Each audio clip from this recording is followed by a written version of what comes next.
Ladies and gentlemen, boys and girls, welcome back to another, I almost said Medieval 2 mod showcase, and that's technically what it is, but it's more of a broader Total War showcase in general of mods. I apologise for the eerie silence in the background for this one. It's because we're playing Divide and Conquer today, the Third Age Total War submod, which has kind of these days become the main way of playing Third Age Total War. And it has lots and lots of copyrighted music in it from the movies and stuff. So yeah, I've had to turn it off, the music in the game, in order to avoid parts of the VOD getting muted, because that has happened in the past when I've played Divide and Conquer on the channel. So eerie silence is all you're getting at the moment, aside from my voice and the sound of me bumping the microphone as I try and scratch an itch. Anyway, no Total War mod showcase series would really be complete without Third Age Total War. It is the Medieval 2 mod that completely and totally changes the game so that it's set in the Third Age of Middle Earth during the War of the Ring. You know, it's classic. It's pretty amazing. It is probably the most popular Medieval 2 mod these days. In fact, I wouldn't be surprised if this is the reason why Medieval 2 still has so many players, actually. Divide and Conquer, and there's another sub mod you can get for it called AGO, I think. I'm not using that today, though. I'm just using regular old Divide and Conquer. It's amazing, though. It's amazing. It's pretty fantastic. Honestly, as a total conversions go, it is so good that you could almost forget that you're playing Medieval 2 if it weren't for the fact that it still has that good old Medieval 2 awkward cavalry charges. Anyway, ladies and gentlemen, this is it. This is the main campaign. You've got all sorts of lovely factions. You've got the Woodland Realm, you've got Thranduil up there, you've got Lothlorien, you've got Isengard. You've got some other ones. You've got the Dwarves of Khazad-dûm, which is what we played as in a short series on the channel previously. They're quite fun. Erebor, the Dwarves of Ered Luin, Dale, Rohan, Dorwinion, Anduin Vale, High Elves, who I've done a campaign with myself as in the past, and man, they're cool. They're a lot of fun. The High Elf campaign is a giggle, that's for sure. Of course, you've got Mordor.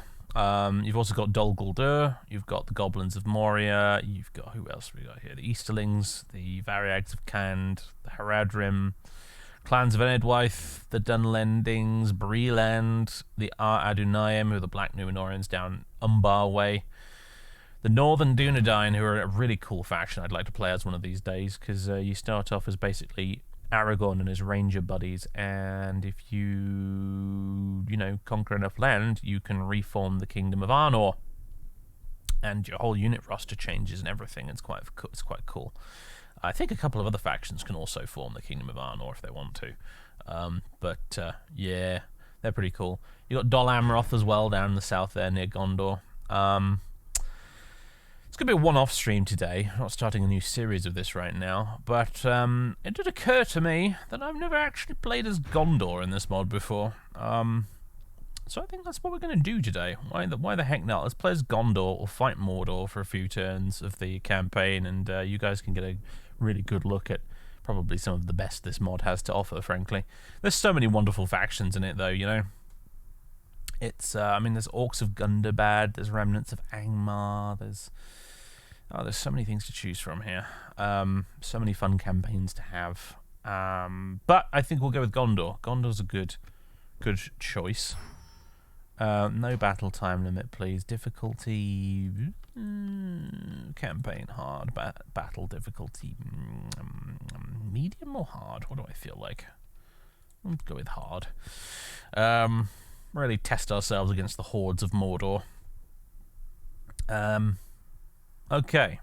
Recently, when we played Sardam's Total War, we played as the Byzantines, and I have to admit, every evening since we streamed Sardam's, I have continued playing Sardam's as the Byzantines, and I've been having an absolute ball with that campaign. And I have to admit, I'm feeling rather partial to Gondor at the moment, because Gondor kind of reminds me of the Byzantine Empire, actually, in some ways, particularly in this game, gameplay-wise as well. So... their overview is they're an infantry-focused faction with regional training restrictions, large starting domain, and multiple enemies. Notable units are the Fountain Guard, Wardens of the White Tower, Ithilien Rangers, and Trebuchets. Their leader is Denethor, the steward, obviously. His heir is Boromir. Capital is Minas Tirith. Believe not that in the land of Gondor the blood of Númenor is spent, nor all its pride and dignity forgotten. By our valour the wild folk of the east are still restrained, and the terror of Morgul kept at bay, and thus alone are peace and freedom maintained in the lands behind us, bulwark of the west. But if the passages of the river should be won, what then?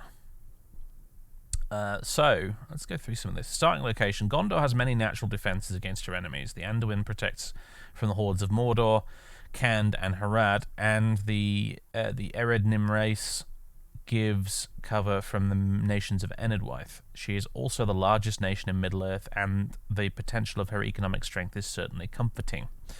In the early game, Mordor dominates Gondor's entire campaign, and the opening days of the War of the Ring are no different.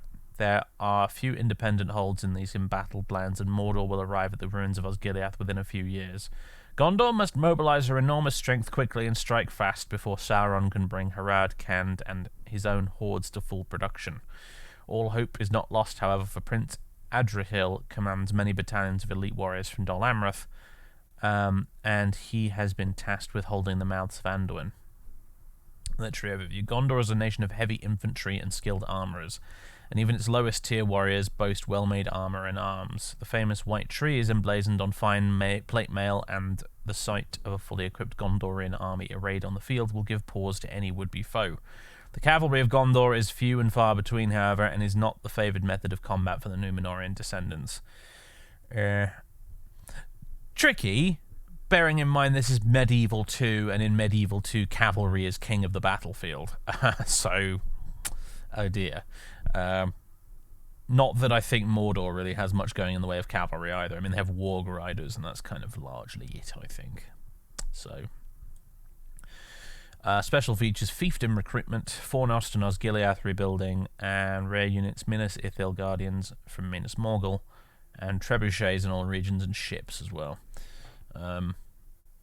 Cool. Let's go, let's do it. This felt Gondor should be something like playing Eastern Rome and Attila. Yeah, I guess, something like that.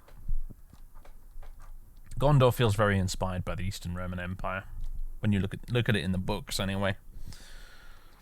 You know, it's one fractured half of a once much larger kingdom that spanned across a continent that's beset by all sorts of different problems, external and internally.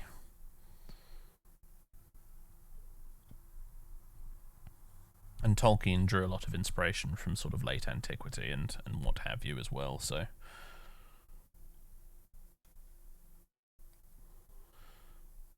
Warg Riders only an Isengard thing? Might be, but I'm pretty sure Mordor gets them as well. Of course, they do have trolls, Mordor, as well, you know, so there's that. I'm pretty sure the goblins of Moria get Warg Riders as well. They seem to be a fairly ubiquitous unit among the baddies. You're unfamiliar with Third Age. Would a Warhammer fan transfer to this one well? I honestly don't have an answer for you, mate, because Total War Warhammer and Third Age for Medieval 2 is like apples and oranges. It's a completely different ball game. So, right, welcome to Divide and Conquer, version 5 of Kingdom United. This message is designed to brief you on the major changes between Divide and Conquer and Vanilla Medieval 2 Total War. I'd ask you to take a few moments to read through this, as it will answer 80% of your questions. You'll need town halls or castle halls in order to train units or agents in settlements. Characters cannot die of old age. Many units get a visual change to their battle model when they're upgraded at Blacksmith. Bodyguard units have a hard-coded replenishment number of 77. There are no assassins, but there are merchants, diplomats, and spies. Some factions have restricted town or castle development. Okay. Very few factions can build boats. We're an exception, though, as Gondor. When a faction goes below, on average, 3 settlements, then a stack of 15 to 20 units will spawn to stand as the last stand of that faction. The stack will spawn only once, and it can be quite a challenge. Rebel generals and roaming armies under the control of the independent realms will now attack you immediately. By pressing the scroll lock button, you can get the cinematic camera, yeah. There are some custom models on the campaign map that have a fort hidden under them, but the model is part of a nearby settlement, e.g. Heneth Anun is part of Caer Andros. That said, if the main settlement is out of your camera's view, the custom model will disappear and you'll see that the fort model. This is intentional and not a bug. Okay, very good. Gondor! We are Gondor. Our lands stretch from Mordor to the Western Sea. Our fiefs remain unstricken by any machinations of the Dark Lord, and vivid is the light of Minas Tirith. The Tower of Guard that shines brightly in us all. The flame of Numenor still burns in our hearts when we see the White City, and pride still blooms in those that march to the defence of the West. So on and so forth. So on and so on and so on and so forth. Is there anything particularly pertinent here, though? Do we simply defend what is ours? Do we simply dig in and hold? Or would the steward that you could be take Gondor forwards again? Do you hear the clash of arms, dream of shivered shield and cloven helm, to see the blood of orcs staining Mordor's blackened heart, and the sun shining red upon the field of Valor? The port of Umbar fell to us before now, and it may be that Harad can not only be pushed back but broken, sundered, that the black ships could joyfully burn or be smashed at sea by a fleet such as we could raise in the great ports of Pelagia, Linhir, and Don Amroth. Very good. Okay, who are we at war with? Just right out of the gate, Ar-Adunaim, the Haradrim, the Varegs of Khand, and Mordor. Not the Easterlings, oddly enough. Or Dol Guldur, or any of those other baddies. No, let's see then. What have we got? We got some unaffiliated orcs hanging around in eastern Osgiliath. Including some Black Uruks. They don't look particularly nice. Black Uruk archers. Alright. Alrighty. Got a Gondorian fort. We got Faramir! Hey, how you doing, man? You got your Gondorian horn. Captain of the Rangers of Ithilien. Rangers by a Ranger of Ithilien. Great ambusher, aspiring commander, smart, sense of justice, loyal, talent for command. He has a special ability as well, leadership. Usage, charges 3, cooldown 60 seconds, duration 30 seconds, 150 own army fatigue, permanent, plus 50% own army combat effectiveness, locks own army morale firm. Cool. And a little biography for him there as well. How you doing, Faramir? Got some Ithilien rangers with him as well. And who we got this? We got Hurin at Caer Andros. What units they got there? Ithilien rangers, Gondor militia, territorial guardsmen, archer militia. Very good. And we got all these buildings. What's our finances look like? Projected profits 47 gold. Okay, that's not fantastic. Come and get me. We got some Druidine hunters up there, hanging around in the woods. I think I vaguely remember those guys from the books. Tarnost, Ethring, Calambel, the little fort up there. I'm not sure what the point of this is. Blackroot Vale archers and Duin here. Ready your weapons. Is there a reason we're holding on to this fort? There doesn't seem to be anything really going on here. I feel like we ought to move you guys over in this direction where you can be a bit more bloody useful. What else we got going on? It's Lon Galen. It is, you do start off with a rather large territory as Gondor, it's true. But it's quite fun. You know, it reminds me of playing as the Romans in Attila or in Barbarian Invasion. Starting off with a big empire that you've got to try and keep intact, you know? Lebanon Marines. Militia, Arch Militia, and then this guy, Orodreth of Pelagia. We can make boats as well. Very good. Forlong the Fat from Lossonach. How do we recruit like Loss on Axemen or something then? Because I bet they're a thing in this mod. I don't know for sure, but I bet they probably are. Then of course we've got Minas Tirith itself, with some Arch Militia, Gondor Militia, the Fountain Guard, and Denethor naturally. We can recruit Fountain Guard, Gondor Cavalry Militia, Gondor Militia, Territorial Guardsmen. That's about it though as units go, apparently. Surprised. I feel like we ought to have access to some slightly better units than that. There's Boromir. Ah, he's got the good ones. He's got his Gondor Archers, Gondor Spearmen, and Gondor Infantry. He's apparently got the good stuff. Everywhere else is making do with militia. Let's have a look way over here at the west. Independent keep Gondorian rebels. Well, that's no good. We got some down here as well. And an independent army right there too.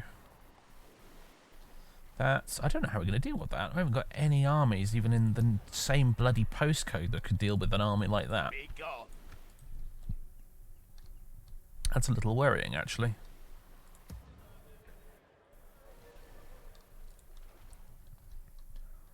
That's definitely a little worrying. Don't know what I'm going to do about that.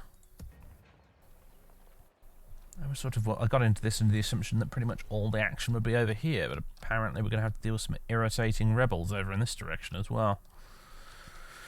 Okay. The tooltip did say they will attack immediately, so it's not good. And Phallus Pikemen. That's pretty cool.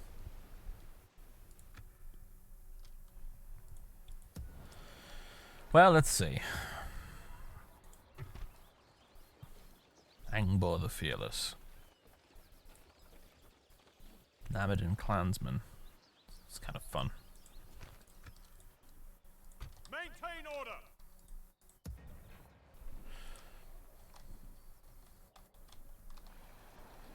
Early on is painful. Need barracks before good stuff starts coming in, and the upkeep is murder.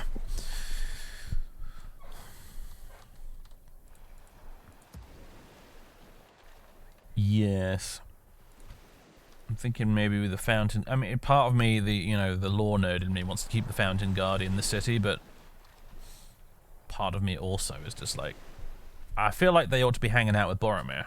You know, a one little army that's actually got some decent units in it, you know? So... Excuse me. Ugh. Ever since the weather's been getting colder, my sinuses have been... sent reeling, absolutely knocked reeling. I've got a spy. Approaching quietly. Borthor. Oh, hello, Minas Morgul. Approaching quietly. I suppose on the bright-ish side, maybe Mordor will take care of these guys. At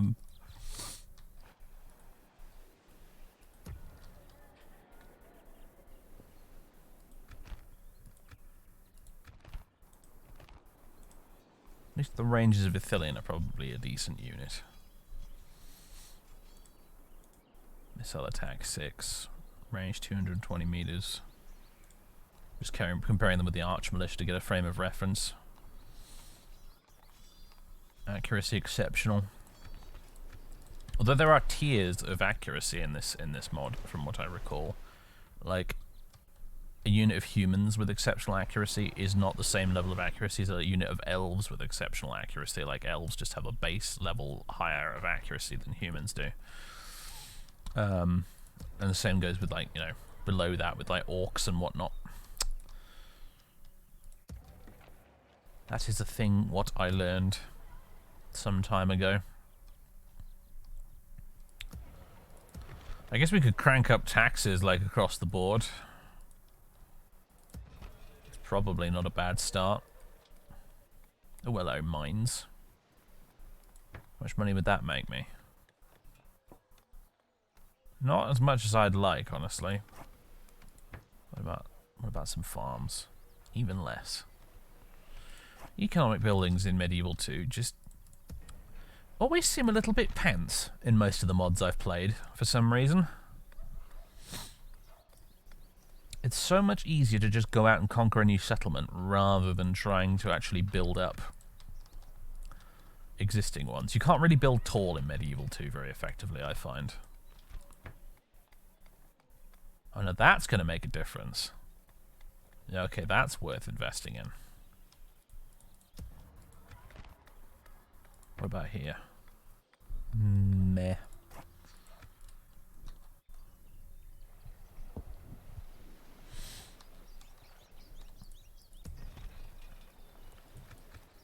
Growth is better long term, honestly. I mean, really, I should probably at least put it, at most put it on high, just so the growth is at 0%.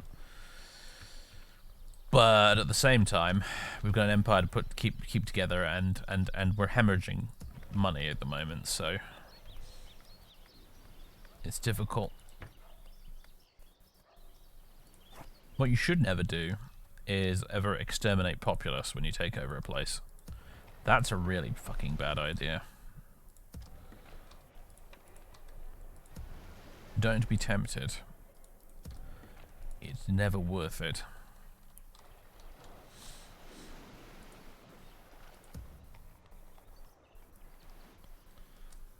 I'm loath to sort of diminish the garrison of Pelagia very much, because it feels like that's rather an important town for us, but at the same time, we are going to need to marshal our forces up, you know, on the border with Mordor. So, chicken farming! Oh, a little population growth bonus. A tiny bit of building income. There's a grain exchange. Again, pretty pitiful upgrades here. And the thing is, this is costing you. Actually, the grain exchange isn't too bad. That's relatively cheap, actually, at 900 gold. Sometimes you get buildings that'll cost you like 4,000 gold, and they'll only make you like an extra 50 gold a turn. Which means that, you know, when you do it mathematically, your return on your investment is going to take an incredibly long time, and it almost seems like it's never worth doing.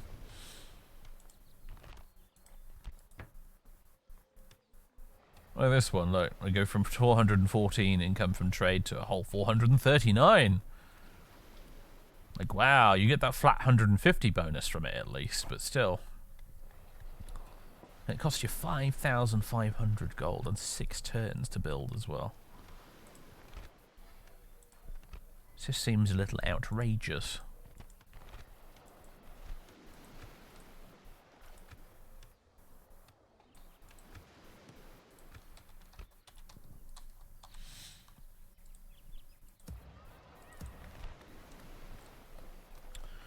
Get builders' halls? Good question, actually. I don't know. It's Gondor. I've never played as them before. Mason's Hall is that. There you go. Yeah, building costs and times reduced if you build these. This is your. I remember these. I remember having these playing as the High Elves and the dwarves. Clearly, Gondor gets them as well. The thing is, though, is that the cost and time isn't really what bothers me. Actually, it's just the return on investment that seems pants.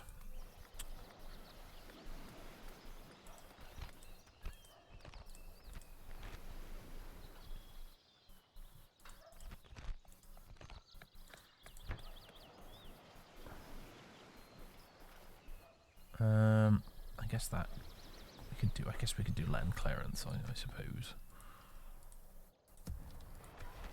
Should we build in Minas Tirith?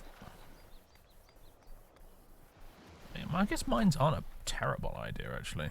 It's not a huge amount of income you get from them, but it's not tiny either. Might be worth building a Mason's Hall first, though, actually. So I think I'll do that in Minas Tirith, because that's the city we're obviously going to want to upgrade, I think.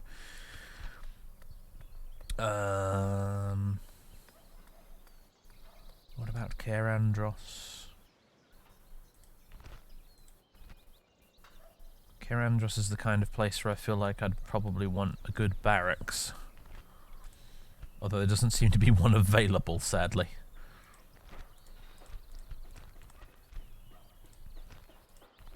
Let's have a look at the building browser for a moment, shall we?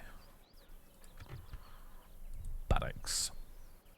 It needs to be Guard barracks requires governor's quarters.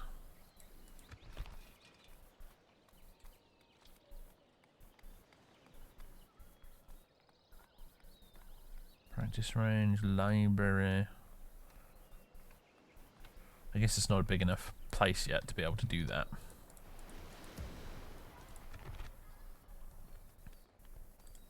Captain's bodyguard. Is that like recruiting a new character, or what is that? Not sure.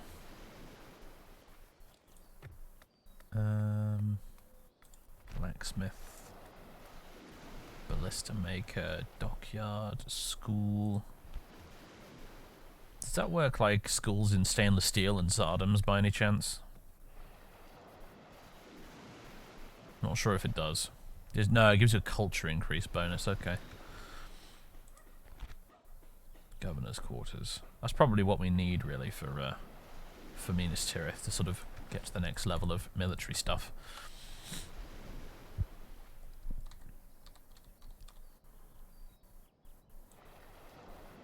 Game of Thrones or Middle-earth Total Conversion, how do they compare? Honestly, mate, I've never played the Game of Thrones mod for Medieval 2, so I haven't got a clue. Hello, Gothmog. How do? Gothmog with his Morgul Chosen.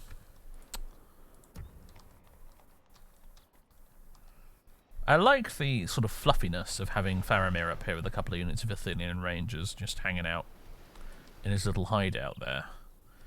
But I question the military value of them, you know?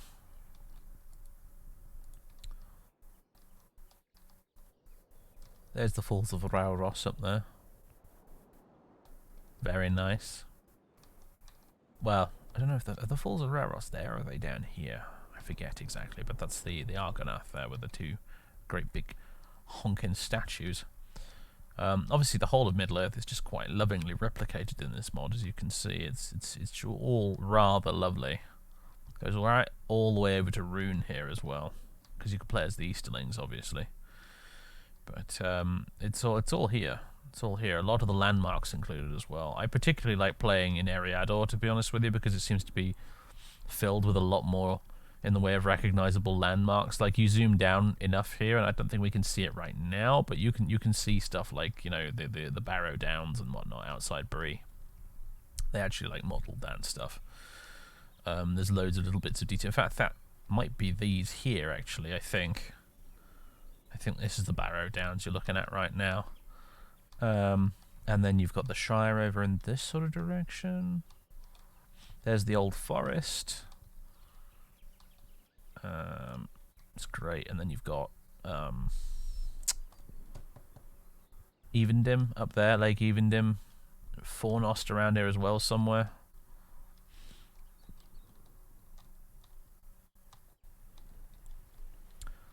It's pretty wonderful. It's a wonderful little recreation of Middle-earth they've done in here. They put tons of effort into it, and it's clearly paid off because it's just beautiful. Anyway, where were we? Doing boring admin stuff. I apologise. Probably want to see me fight something, don't you? Really, but when you start off a Total War campaign with a large empire like this, there's always this sort of awkward period of sort of adjustment where you try to get your bearings and sort of get the lay of the land and figure out where everything is and what you need to do. Maybe I should have picked a smaller faction, frankly, but hey. There's old Boromir, anyway. Dunedain, Gondorian, Heir Apparent, special ability. Ooh, what's his do? Defensive stance, 3 charges, 120-second cooldown, 60-second duration, plus 150 own army fatigue, permanent, minus 50% enemy army's combat effectiveness, locks own army morale firm. Interesting. It debuffs the enemy then, unlike Faramir's, which buffs its own guys. Very cool. Territorial Guardsmen, Gondor Militia. Which is better, out of curiosity? I think neither is better, really. The militia have better attack. The Guardsmen have better defense because spears also can make a shield wall.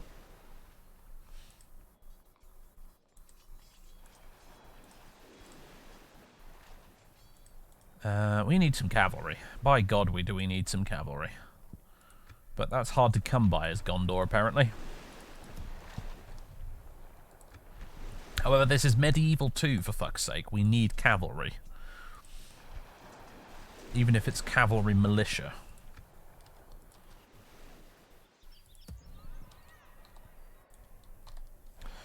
Hello, Principal. How you doing? There won't be any Warhammer Total Conversion mods, some guy, I'm afraid. It's part of the... I don't know if anyone in the chat's already mentioned it. I haven't been keeping up with the chat as much as I probably should. I apologise for that, but part of the sort of license agreement that Creative Assembly have with Games Workshop is that total conversion mods for Total War Warhammer are forbidden. They're not allowed. So that ain't going to be happening anytime soon, I'm afraid.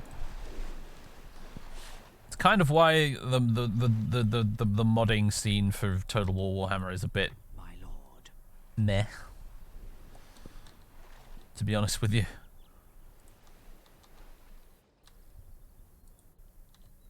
Someone made a lovely Marathi Age of Sigmar mod and it was outright taken out. I didn't know that, but I'm not surprised.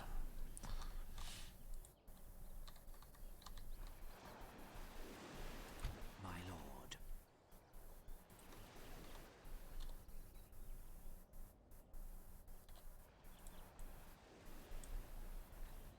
My lord.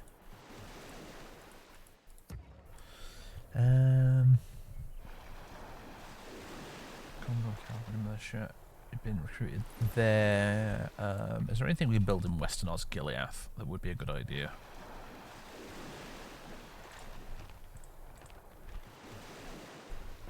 I wonder how helpful balusters would actually be in this mod. I feel like a stables might be the best choice though, unless we want to go Mason's Hall first.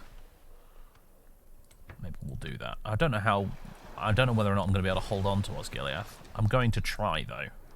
I'm going to give it my best shot, I think. It would probably be wise to at least make an effort, you know? Yes.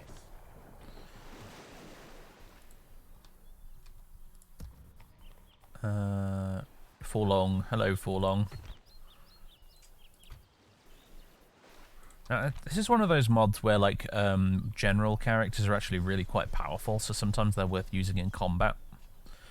I noticed that particularly when you play as, like, the elves, for example. If you play as the high elves in this mod, your general's, like, one of your strongest assets. You should absolutely be using them in combat regularly.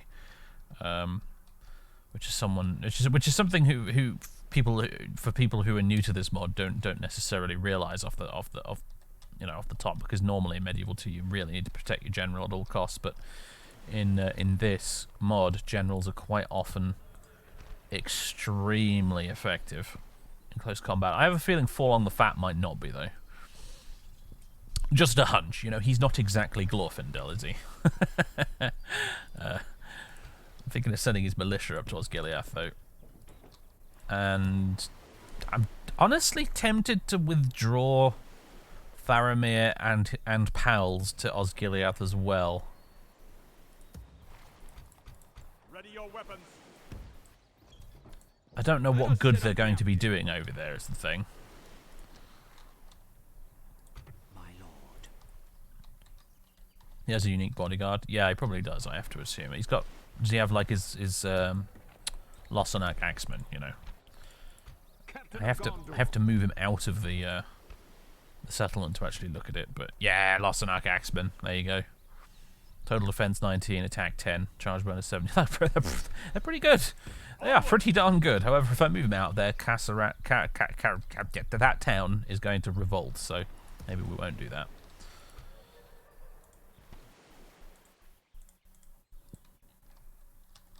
You know what? Probably Dol Amroth is a really good choice of faction in this game. If you kind of want the Gondor-esque experience, but on a slightly more manageable scale, maybe Dol Amroth is a good shout to actually, you know, gently ease yourself into the game.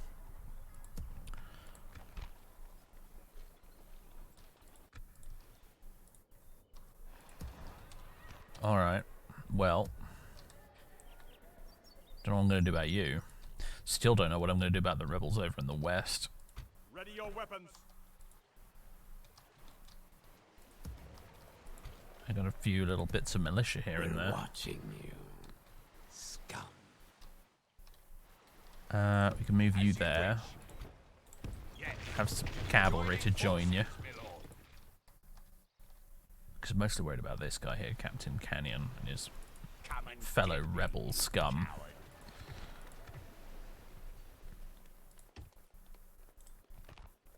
How do the pikemen compare to these regular old spearmen, out of curiosity?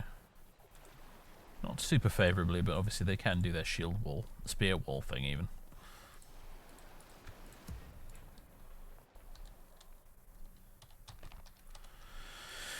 Alright, it's probably about time to end turn, isn't it, really? Ah, we can recruit Attilian Rangers up here. I just noticed that. But they have a pretty hefty upkeep, though, don't they? Actually, not too bad, surprisingly enough. I'll have some Attilian Rangers. Turns until next available unit 17, though. That would explain a lot.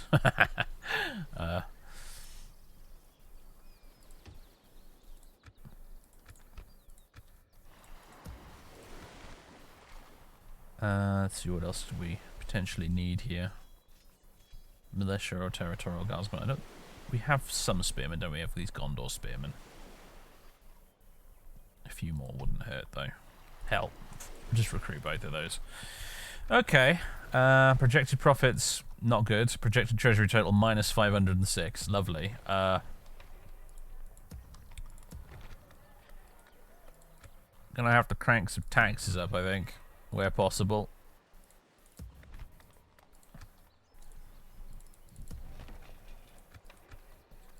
Sorry guys, we're kind of at war, so yeah, taxes are going up. That means you too, Pelagia.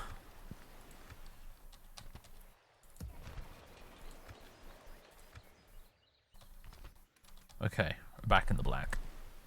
Let's just end turn. Conclusion, Denethor is a broke bitch. Pretty much. That's what it feels like.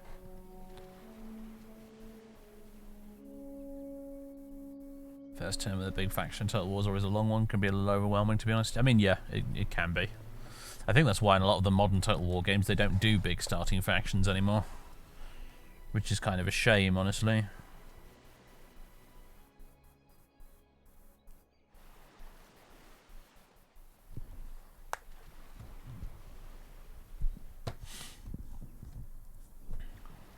Spent on all those tomatoes. Oh, Denethor and your tomatoes. What are you like? Oh, well, let's speed this up, shall we? Dol Amroth sending a diplomat out here to do diplomat things. It feels so weird without having background music. It feels awkward. But I don't want the VOD to get muted, so we're just going to have to deal with it. But it's remarkable how much of the general ambience and immersion of the mod is sucked away by having the music muted.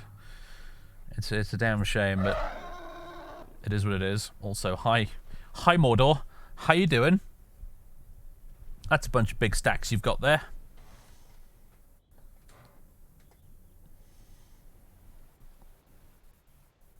Lotro soundtrack on YouTube, maybe. I suppose I could, but then we just end up with lots of very inappropriate music, which I'm not sure if that's much of an improvement, frankly. I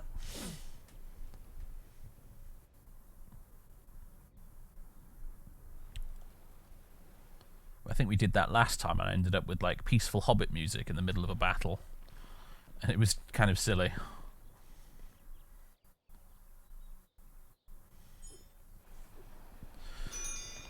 Take rebel settlement. And you'll give me 2,000 gold, will you? You want me to go all the way down there somehow and take that? Yeah, the council's having a laugh, as usual. We are the largest faction. Hooray. The blood of Numenor. Okay. We have somehow managed to end up in the negative anyway. Must have been some hidden costs I was unaware of there, which is a little bit annoying. How are we going to pay for this? We've got like barely one full stack, and already our economy is just floundering. It's not good, is it? It's not. Being Gondor isn't a fun time, is it? Kind of sucks, actually. By your command. On the bright side, these rebels don't seem to be doing anything. They're just sort of sitting there. Except for those ones, they're moving.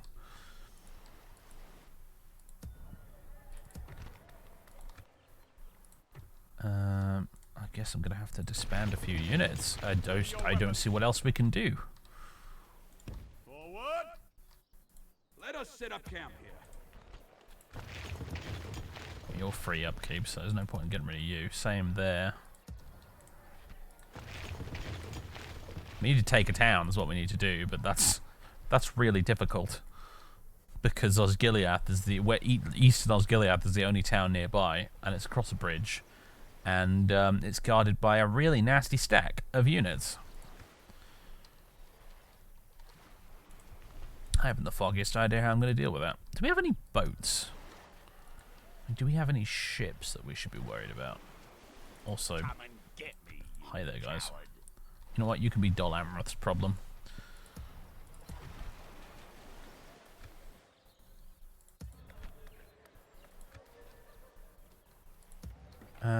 Who do we have trade rights with? Is there a way to see that? There isn't, is there? Got to love the rudimentary nature of Medieval 2. Where do I have a diplomat somewhere? Of course I don't. I can recruit one, but it's gonna have to wait because I'm still working on the cavalry.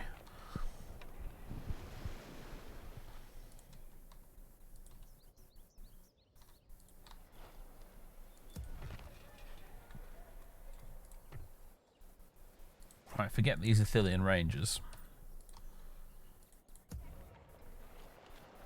Mason's Hall. Mason's Hall. Is there anything else we can shave off the damn budget?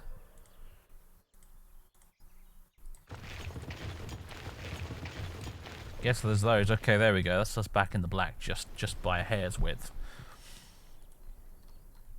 Now I gotta try and figure out how to make some more money. I guess it would be by trying to take a rebel settlement or something, but that's going to be way harder to do than you'd think, frankly, with the resources I have available in the West. Resources.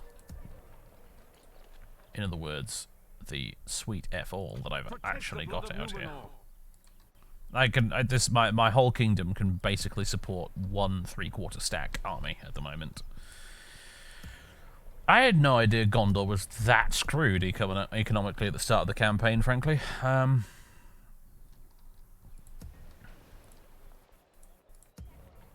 do we fix that?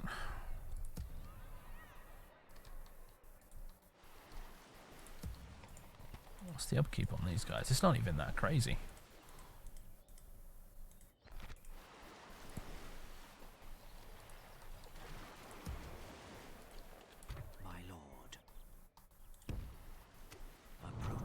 Cirith Ungol reached. You've reached Cirith Ungol. Cirith Ungol is the fortress built by the men of Gondor after the War of the Last Alliance of Elves and Men. Cirith Ungol both guards and defends the pass into and out of Mordor. Yes. Ostid Hill. Down here. That's what the council wants us to try and take. Approaching quietly. I shall continue Somehow. tomorrow. I guess, I mean, to be fair, I could get a boat and just go across the river like that, couldn't I? But and then I'd leave Osgiliath basically undefended. There's no particularly great options here, is there? There's pretty much none at all.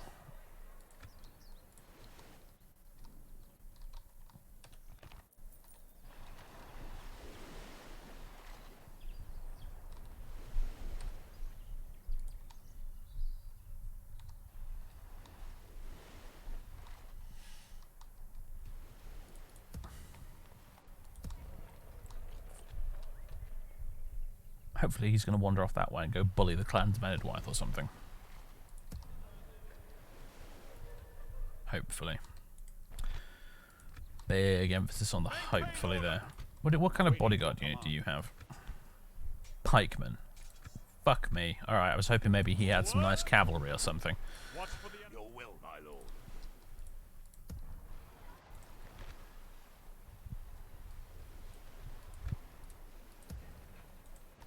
What about you, dude? Maintain order.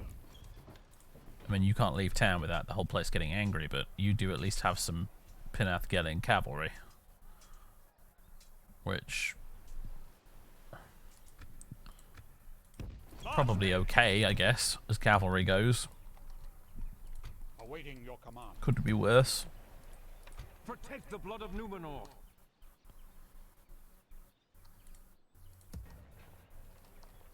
A lot of my budget is going to be going out in wages to these governors and whatnot, unfortunately. Yeah, look at that. Wages expenditure, 4,100. It's huge.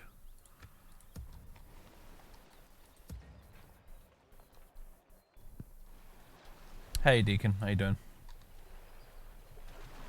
They removed most of the cavalry bodyguards because OP. But I need them! We need them, precious. How am I supposed to fight all these orcs without any cavalry? It's absurd. I will only address you in battle. Pikemen are OP. Not in this game, they're not. In Rome Total War, the pikemen are pretty OP, but unless the pikemen in this mod specifically are particularly amazing for some reason, Medieval 2 pikemen are kind of a bit meh. Their formation gets very, very easily disrupted. Playing as Don Amroth, your main army was 10 general cav units. Yeah, I mean, that's kind of...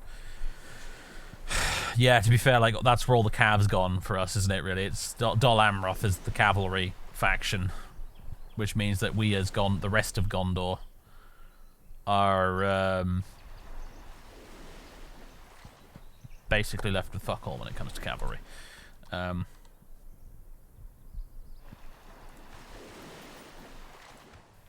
not much else to do other than hit and turn and keep watching and waiting.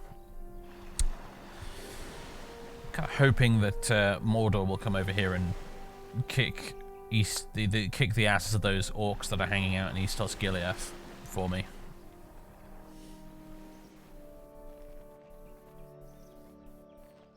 Oh, that's exactly what they're doing, as a matter of fact.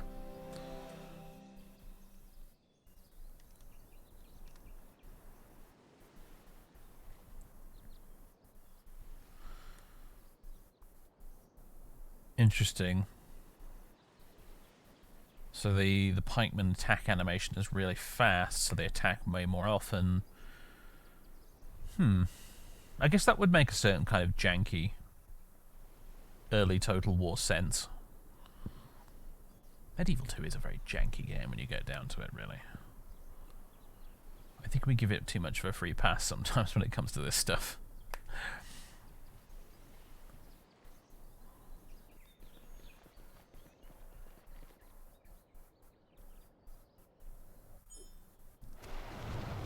Stone of Anor. 7 Palantiri once resided within Middle-earth, smuggled away by the faithful from Numenor and split between the kingdoms of Gondor and Arnor as Ar-Pharazôn led their fallen brothers to their deaths in the war against the Valar.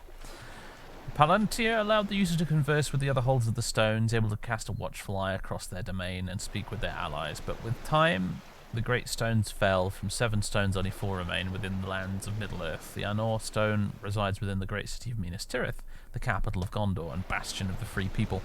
The great stone was sealed away, never to be used, following the fall of its sister city, Minas Ithil. The Ithil stone was believed to now be under the control of the Dark Lord of Mordor, and the council had decided it too great a risk to use the Anor stone, as their brothers had fallen under the sway of the Dark Lord, rendering them just as vulnerable. But now once more the engines of war churn from Mordor, with the great blackened sky stretching forth from behind the ash-covered mountains of the Dark Lord's domain. The great nation of Gondor once more must stand up against the coming darkness and be the bulwark which the rest of Middle-earth must depend upon. Denethor takes to the Seeing Stone to safeguard his nation, a great risk to take, something hundreds of years of stewards had not dared to do before him. For even the best minds do not fully know what happened to the Ithil Stone, and the consequences of peering beyond the great mountains and into the east could lead to untold disaster. Alright, we got our Mason's Halls. We've got now we have no money to actually spend on building any buildings, so. And we got our cavalry militia done. Anduin Vale and the Moria goblins are at war. Isengard's at war with Rohan. Very good. I thought about playing as Rohan today actually as well, because cavalry. But I think Rohan's early campaign is potentially a little bit dull actually, so I decided maybe not the best for a one-off stream. Yes. You know. Christ, my fucking treasury is in the toilet again.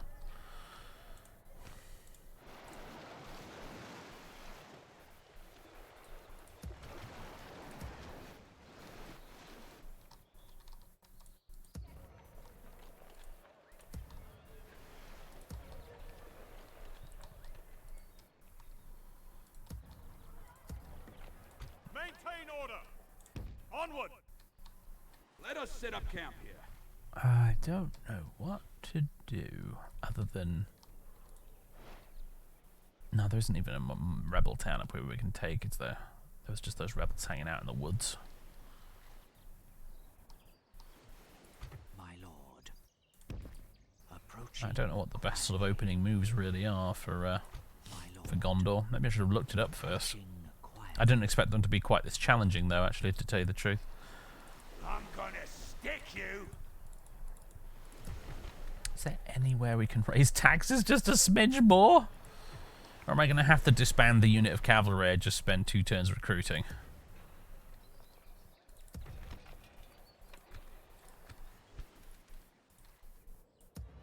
That's a castle. Keep.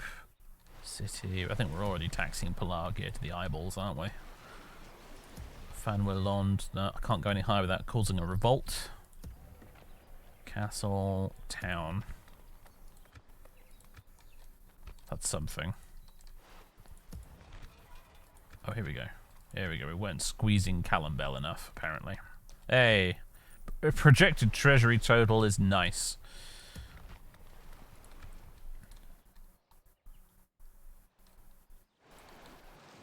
Orders. By your command, we'll make camp here. It's a one-off. You should send Boromir on an expedition to Mordor. Well, to quote the great man himself, one does not simply walk into Mordor. There's 2 ways in. I suppose you want to go walk all the way around here. That'll take half the campaign to do. But yeah, you actually can't walk into Mordor because it has choke points. You can only get in via the Morgul Vale here, or you can get in via the Black Gate of Morannon, and both of them are choke points, so you have to go through with an army. So, yes, My lord. unfortunately difficult. Have a taste of my blade. Black Uruk halberds. Ugh.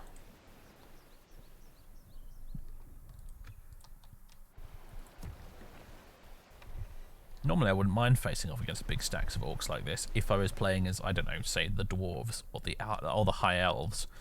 I feel a bit more nervous about it playing as Gondor though. Our troops really are not that much better than theirs, I don't think. I mean, I'm gonna stick you. Morannon Guard attack 4, defense 10. Attack 7, defense 24. What about our more crappy units? Attack 3, defense 13 rather. 6, defense 10. Have a taste of my blade. I'm gonna stick you. Okay, apparently I'm overestimating the orcs quite a bit. The Morgul Chosen are pretty decent, mind you, but these Morannon Guard, not actually that good as it turns out. Of course they can make a shield wall, skilled against mounts, reliable in snow, morale average, may charge without orders, good stamina.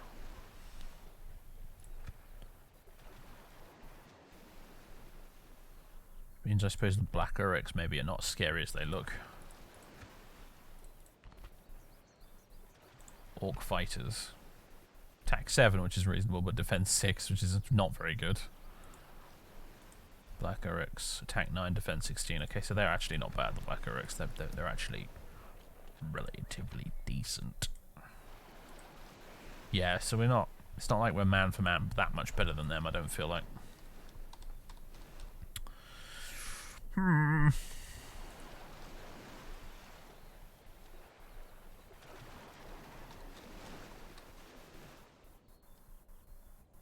Orcs have awful morale. Well, a lot of them apparently are average morale, but then again, maybe that's average by orc standards.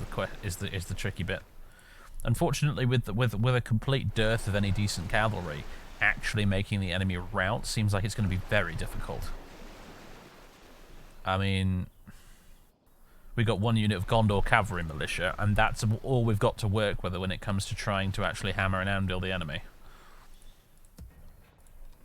We're not like the elves, where we can just send in a bunch of ridiculously elite melee troops, then pop a general's ability that terrifies the entire enemy army and watch them all flee. We have to play it a little bit more traditionally as Gondor, I think, when it comes to the battles, but maybe I'm wrong. Let us set up camp here.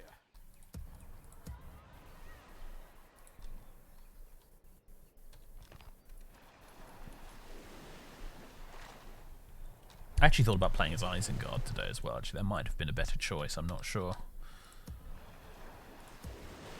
But I was in more of a Gondorish sort of a mood, so I decided to go with this instead.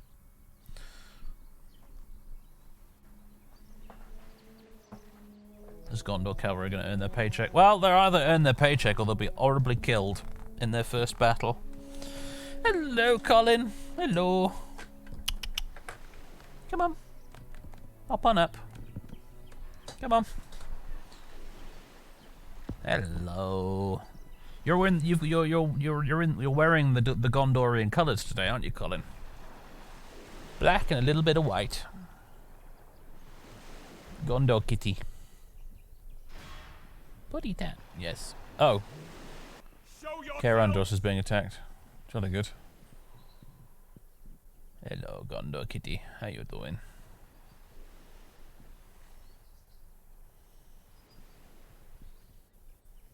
Rawr. Gondor has no cat. Gondor needs no cat. Colin has come in our hour of need. Gondor has called for aid, and Colin has answered.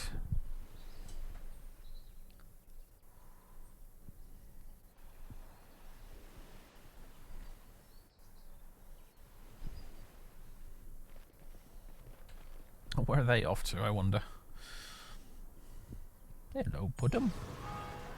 What's up, buddy? You had some nice pork for dinner, didn't you? Wow, I didn't realise it was going to get so damn snowy down here in the winter. Alright. Okay, so... What have you guys got? Don't know. Haven't a clue. Where's my spy? You'd think you'd be able to get a good look at the guys who are besieging your damn fortress, but... They've got Morannon Guard, Orc Archers, and Morannon Guard. And we've got... debt is what we've got, because we're now not getting any of that income from Kaer Andros. We've got Gondor Archers, Territorial Guardsmen, and we've got whatever Huron's bodyguard unit is, which I have no idea at this point.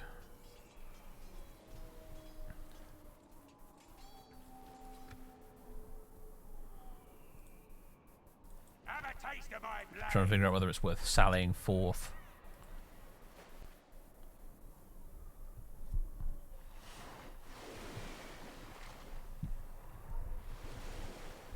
If we try to sally, it's going to be hard to reinforce. Unless I can send Faramir up there to go and rescue them a bit, because I'm sure he's probably got some really bitchin' awesome rangers in his bodyguard, hasn't he? On the other hand, I could send the cavalry militia up there, because they're not going to be doing much good sitting around in a town, admittedly. So I tell you what, let's send Faramir and the cav. If I can somehow get this to work. There we go. Like so. No! Ah, oh, fuck me. The Medieval 2 desperately needs an undo button. Oh my god, my last autosave is from July 22nd, 2023. Alright. Well, never mind. Faramir got lost, apparently, on his way to Caer Andros, so I need to send someone else instead. Boromir. Boromir never would have gotten lost. Stupid Faramir. Oh, dear. I'll send you in the Fountain Guard.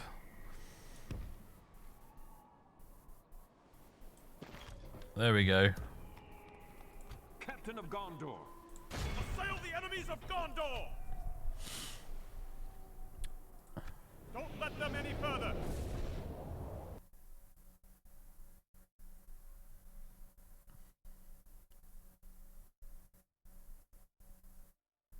No, that's complete nonsense, I'm afraid, Dr. Fat. The Rohan are not even remotely based on the French. Await my orders. Pretty much nothing in Lord of the Rings is based on the French because Tolkien took a very, very dim view of the French language.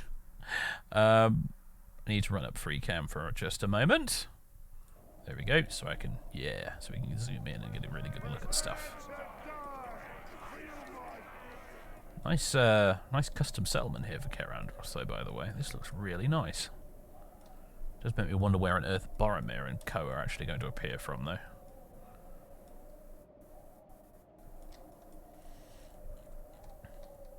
Where are them archers at? There you are. Standing by.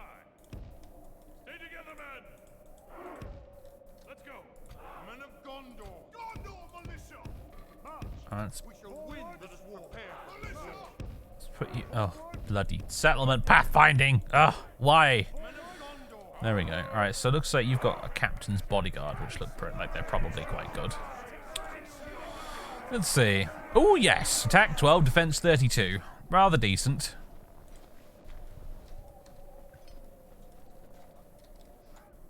Check out this stuff as well, though. Look. This fountain. Pretty sweet, huh? And all this up here. They did just an absolute smashing job with all the custom settlements in this mod. They are just so very good. This is definitely one of my favourites, though, I have to admit, actually. This is just really nice. Especially since with free cam I can properly, like, move around and explore it a bit. Where I wish I'd used free cam when we were doing the Khazad Doom playthrough, because it would have made fighting battles in Moria way, way, way less of a pain in the ass. It's very good, though.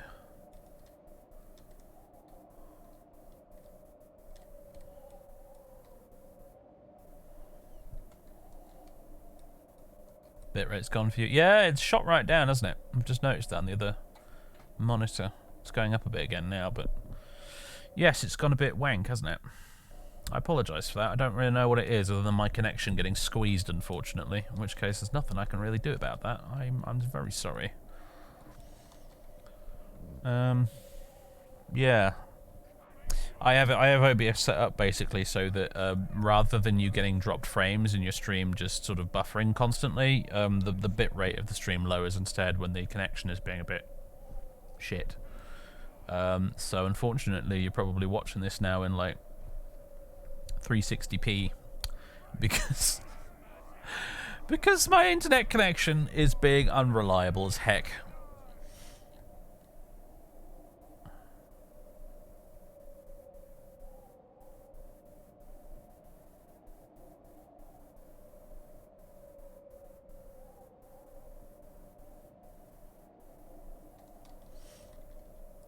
Alright, start.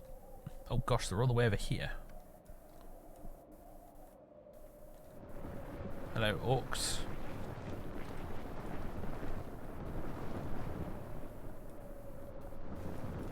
Are they withdrawing, or what are they doing? Hanging out in these ruins. That's what they're doing, next to this dried up fountain. But where is Boromir?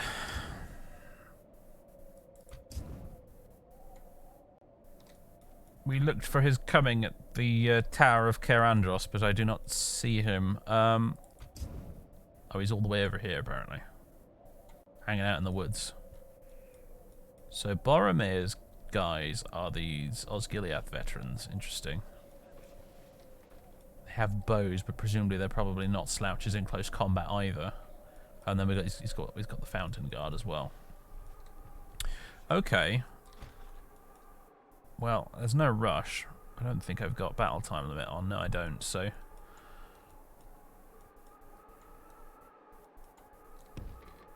you go ahead and march up here. And we'll wait for you to arrive, and then we'll go kill some orc. Well, we shall hunt some orc, shall we?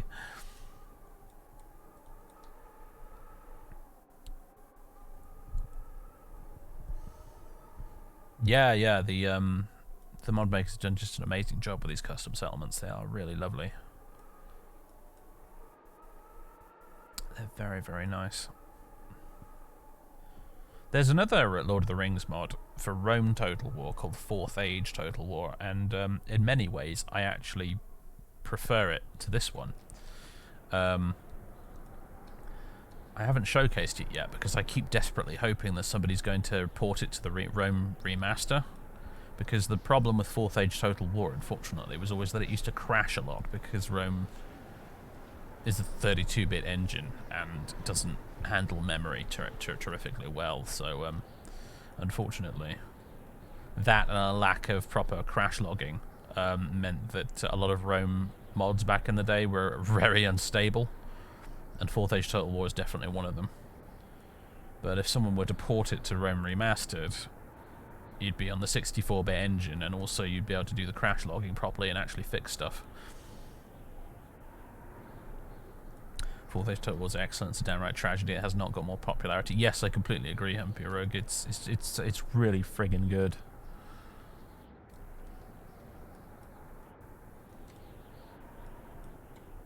Try the 4 gig patch for Rome 2. Oh yeah, obviously, dude. This is accounting for that. Like I said, half the problem is that there isn't any decent crash logging. So even when you rule memory out, there's still bugs and stuff that are really difficult to solve without the sort of additional modding tools available in the remastered version. Credit where it's due, when they made the remaster, they did a lot to help out the modding community. Do you guys really fancy following my orders finally? There we go. Took you long enough.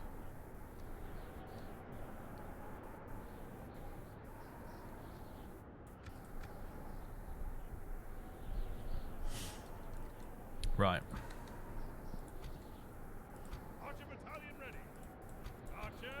Let's get the Osgiliath veterans and the archers up front.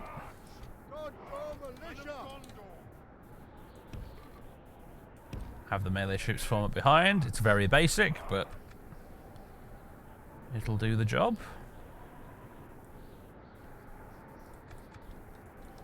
And forward march. How are you guys doing? You're not too knackered, are you, I hope? No, fresh. Good. We weren't marching up any particularly steep hills, so...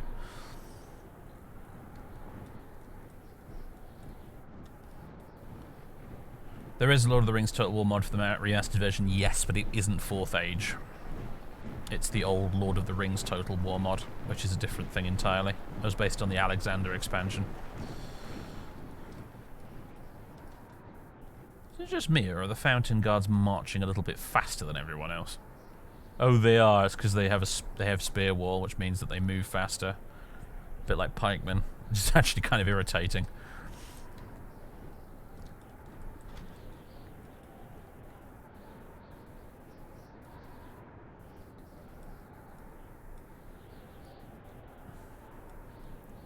Yeah, I mean, the remastered version of that old Lord of the Rings mod is great for a bit of nostalgia, I guess, but I think I'd definitely rather play this these days.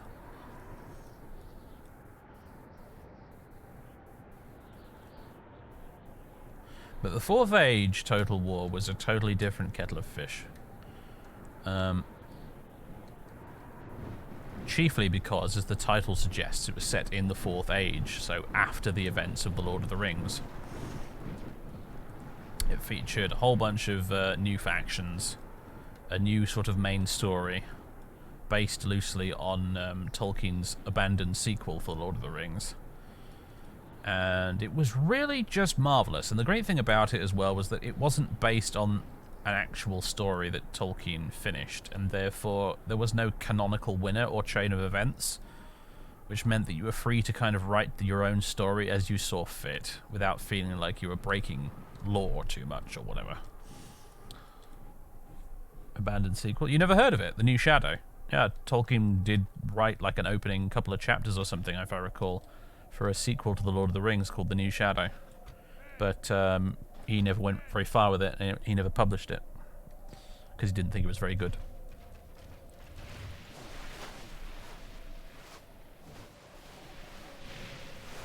Well, apparently the archers are bloody in range.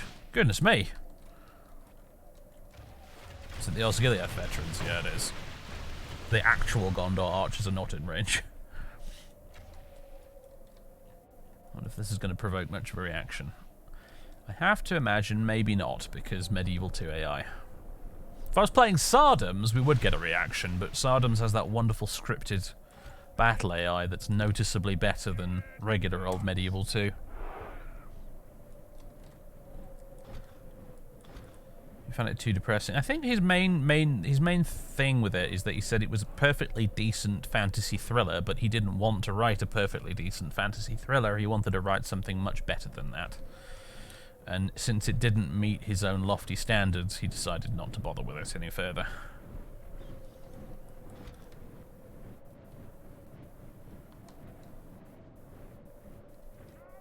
Gondor militia. Now are the archers in range? My god, they're kind of in range. They can hit the Moran and Guard from here. Steady.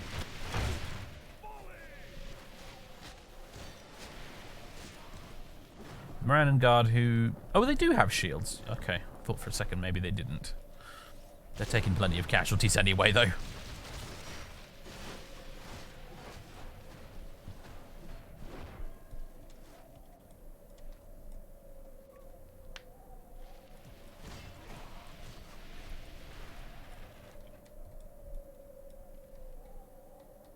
No offense for the AI, seems somewhat awful. Oh yes, it is dreadful. This is Medieval 2 Total War at the end of the day. You can put as much lipstick on a pig as you want, it's still Medieval 2 at the end of the day. The AI is fucking dreadful. Oh, they're finally doing something.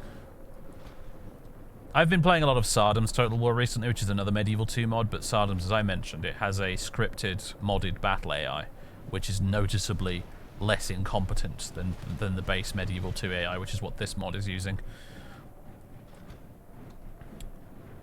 I haven't played it. I played with the AGO submod, actually, Deacon, I have to admit, but it wouldn't be surprised me if they tried to improve it a bit with that.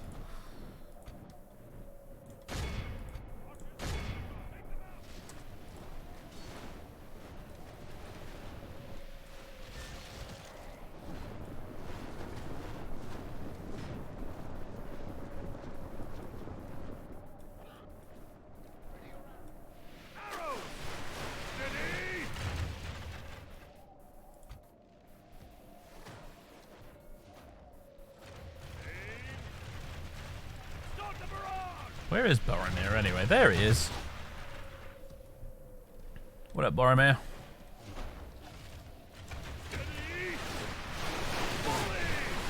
I forgot he had a unique model.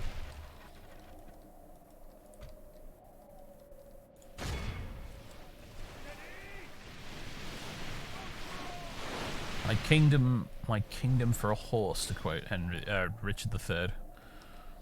Just send some cavalry around here and smash those orc archers to bits. But no. We're Gondor, and we don't know what a horse is.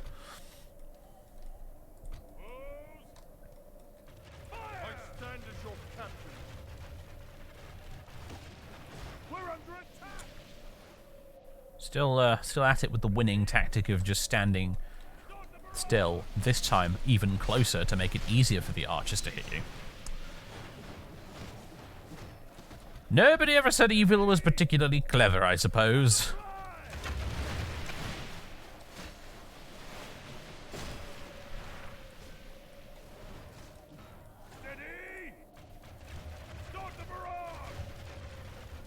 Are we taking many casualties? I think the guardsmen are taking a few, aren't they? The enemy are badly bloodied. They have lost half their men.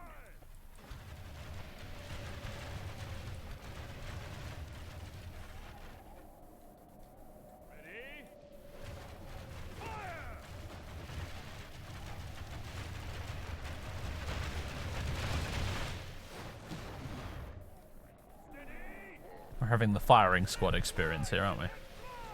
Ready, Empire!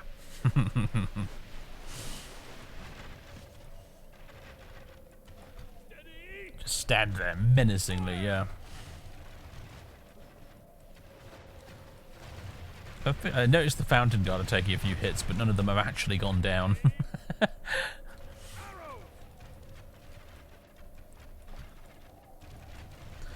But evil will always triumph because good is dumb. Well, yes, if we were playing as Mordor, we'd probably be having the reverse experience right now, wouldn't we?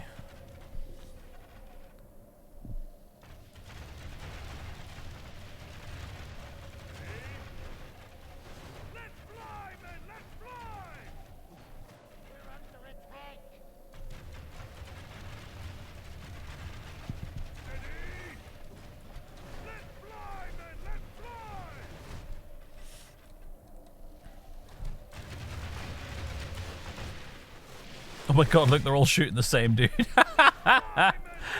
Oh, man. Ah, the archers are out of ammo. Back you go, fellas. Boromir's guys got... Yeah, they've got a few more rounds to chuck down range.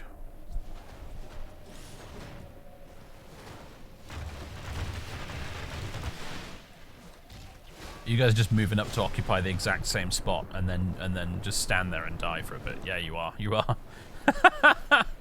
Oh, boy. Yeah, I tried my best to show off these mods in a good light. It's just always a bit embarrassing when the Medieval 2 AI decides to do something like this.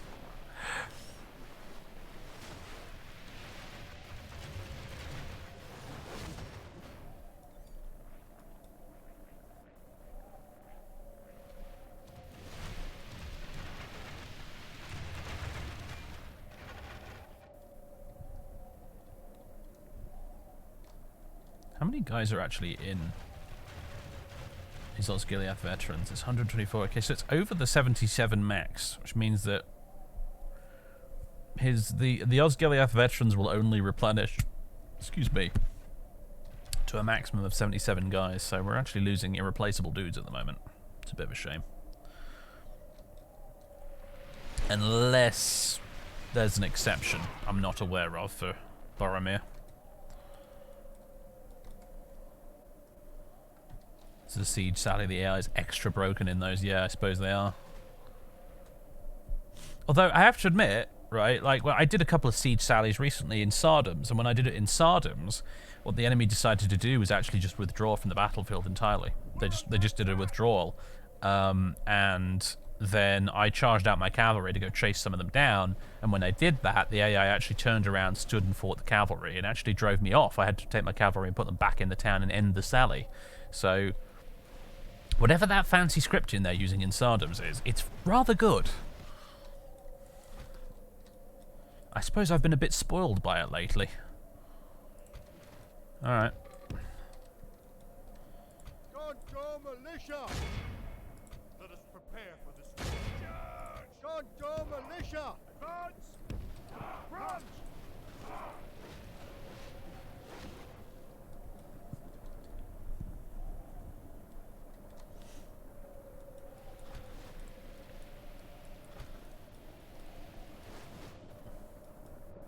Yeah, it was interesting. I basically had this town that was being besieged by the Turks, and I had guarding it like a single unit of really, you know, heavy sort of cataphract bodyguard cavalry, and I decided to just sally forth with the bodyguard cavalry, thinking this is medieval too, you know. I got one unit of cavalry. They've got a bunch of, you know, cheapo axemen and some archers. Surely I can do this with a bit of micro. Turned out no.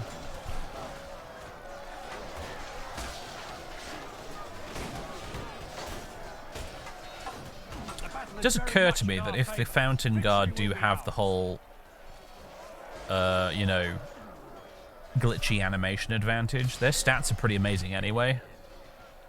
Which means that the Fountain Guard must be incredibly broken if that's true. I mean, they went through those orcs like shit through a goose, admittedly, so... The enemy army flees the field. Pursue and run That's them that down. then.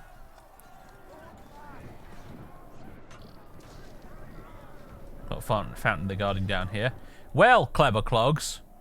As a matter of fact, They're guarding this one. This fountain right here. Everyone likes a gotcha, don't they? Well, I gotcha right back. And if that's not good enough, there's one here too.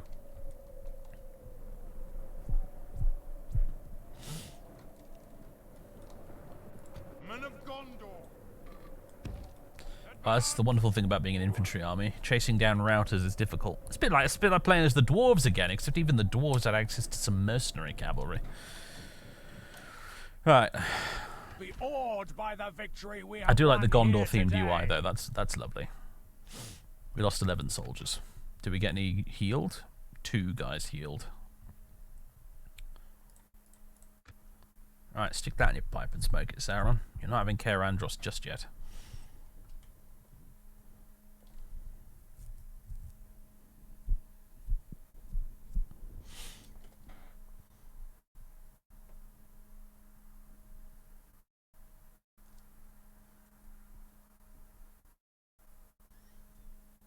Cool gondolin art, yeah. There's a lot of beautiful art in the loading screens for this Watch mod. for the enemy. Execute. Never shall they return. This isn't stainless steel. I don't have to worry about pissing the enemy off. Enemy camp sacked. That's something at least.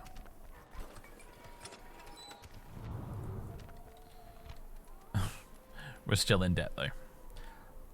Ready Don't your you weapons. just love it? March, men. Maintain order. Let us set up camp here.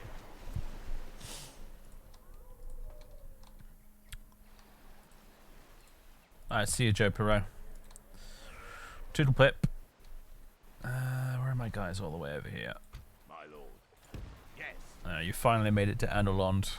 And there's still really not enough of you to take on this rebel army. However, the rebel army is also sitting there doing absolutely nothing, so... there is this independent castle. If I could just take that, it would give me just that little bit of extra money that I desperately need at the moment. I just don't know how I'd do it, though. With what I've got available here. Because I don't know what their garrison is, but presumably it's some relatively on par units with us. So the best we could hope for is to try and just siege it down and wait for them to, you know, to wait for the siege count to go all the way down to the bottom. But there's no guarantee they wouldn't sally out as soon as I lay siege. Ready your Maybe I weapons. should have sent these guys to the west instead, but Forward. let's be honest, Mordor is the bigger Let problem. us set up camp here.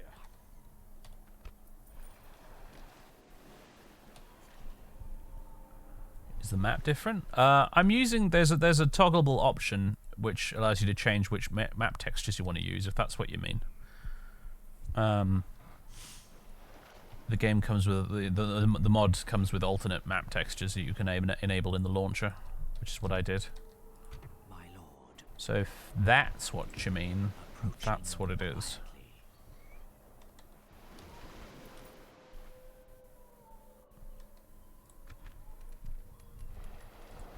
I really see no option over here other than to just continue going into debt right now, honestly. I sort of... I don't know what we're going to do.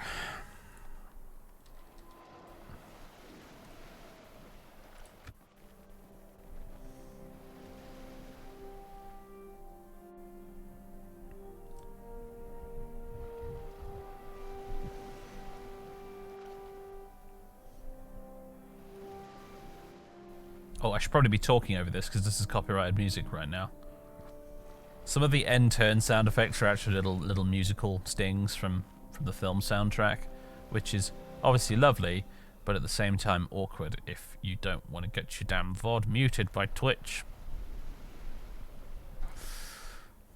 There goes the VOD, yeah, I know.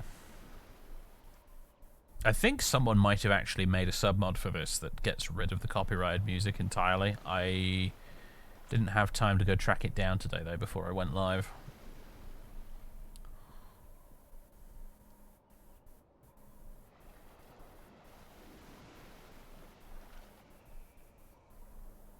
Are Harad and Rune in this mod? Yep. Yes, indeed they are.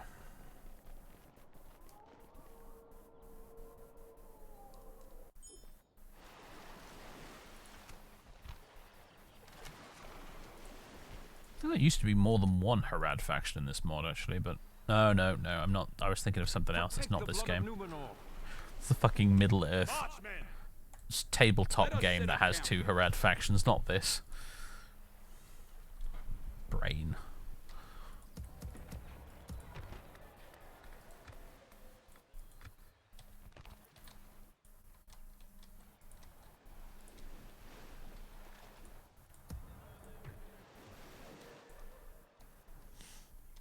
The GW one, yeah.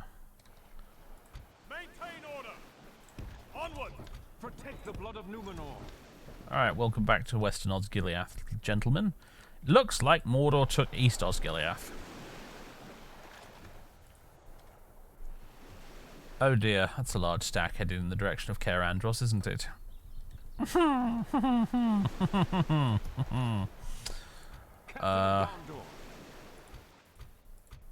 think I'm going to send these rangers to Caer Andros. Because our archers aren't going to be much help attacking an enemy settlement, admittedly, so...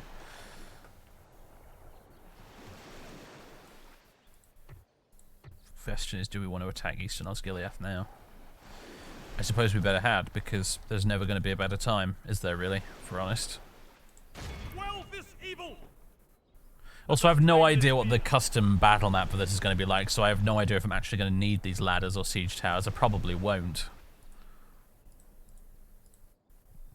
We'll build them anyway, just in case.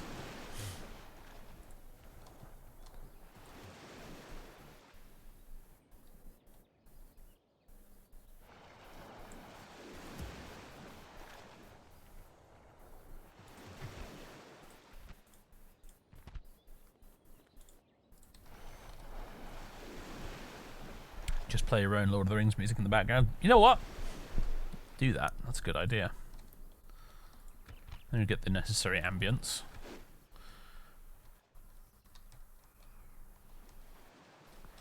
Ambience. Am I taxing you enough, Lond Galen? I don't think I am. There we go. Now our projected profits are actually coming up a little bit. I think I finished 1 or 2 little tiny economic buildings back there, didn't I? Have the mines been built yet? Where were we building those? I forget exactly. I know there was some somewhere that were actually going to make us a ton of money if we built them. Big empire problems. There we go. Yeah, 2 more turns and the mines in Ethring will be built. I think those are the ones that will actually make us quite a bucket of cash once they're finally done.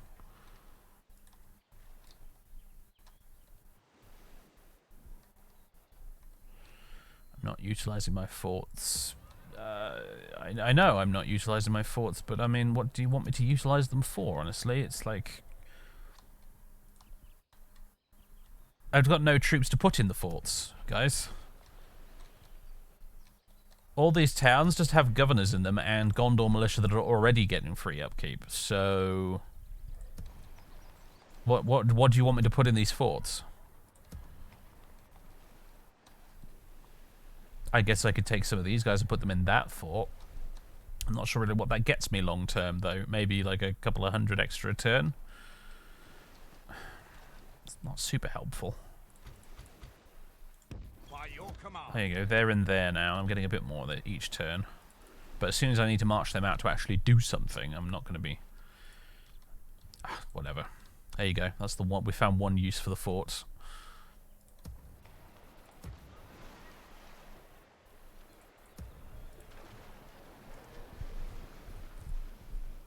Every coin counts. Yeah, but it's not sustainable. That's the point I'm trying to make here. It's not sustainable. Ready your weapons. Let us set up camp. It's a few temporary little savings. And I don't like temporary savings. I like sustainable ones. Just the way my brain works. There you go. Speaking of sustainable ones. There you are, right there.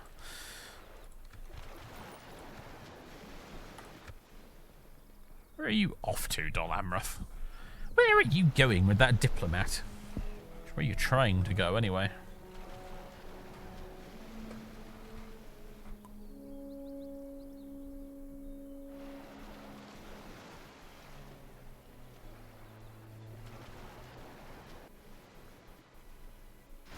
Ah, they're sallying forth, are they?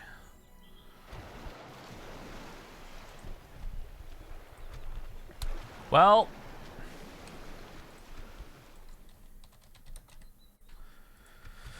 this could be tricky. We're going to do it, though. You'll Amroth off to side with Mordor. That would be problematic, wouldn't it? There are a couple of factions in the mod that can go either way. Ered Luin's one of them.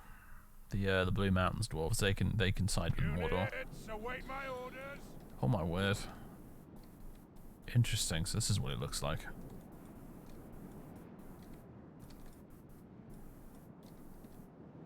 We're getting a bit of lag here, I think, as the AI desperately tries to figure out what the fuck is going on.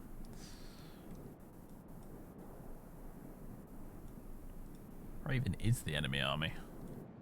It's all the way over there. Oh boy, yeah. Oh, this is, yeah, oh boy, yeah, this is the downside of, custom settlements. Sometimes if the AI pathfinding has issues, this happens. One of the biggest offenders I can recall in recent memory is the Elder Scrolls Total War mod, and its Imperial City battle map, which I have never been able to play a single battle on without the frame rate going into, I mean, I was going to say single digits, but it's like 0.5 frames per second. I had to quit the battle, reload an earlier save on that occasion, and actually auto-resolve it.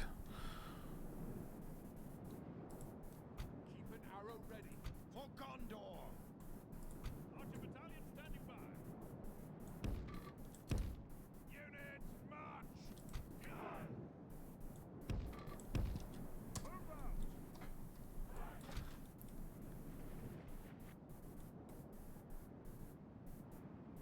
Yeah, these hiccups are kind of annoying. You don't recall having issues with it? Maybe that's because it's a sally.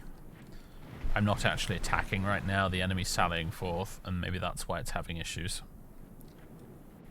And having issues is exactly what they're having, because what on earth is happening here?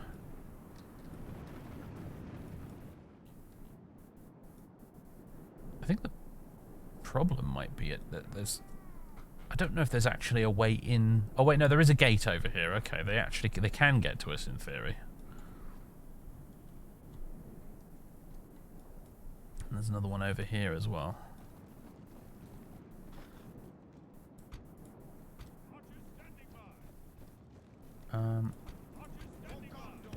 Why are you not like there? There we go.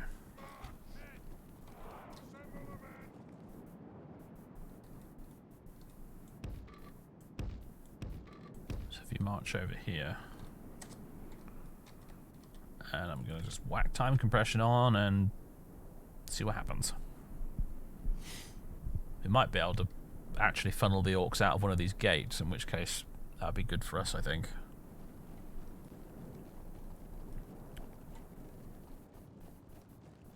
At the moment, though, they're just sending one general unit towards us and nothing else. Oh, good.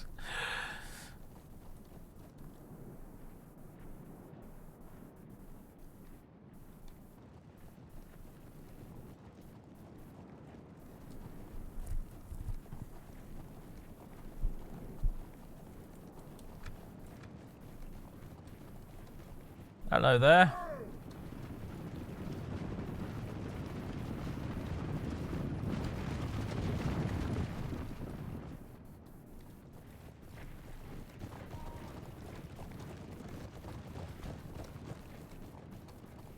What is it?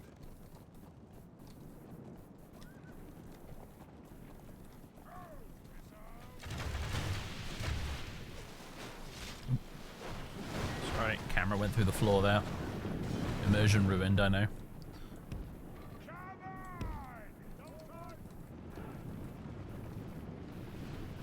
Gonna beeline for the poor guardsmen, aren't they?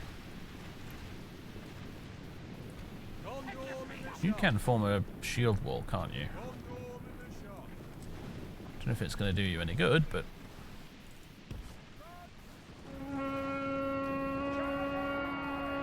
fight the spearmen, alright. Suits me.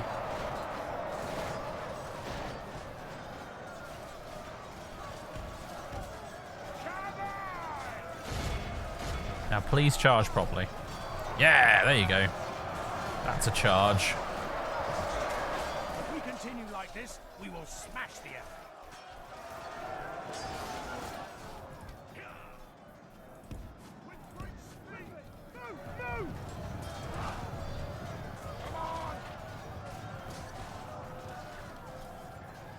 They didn't break from that. Amazing.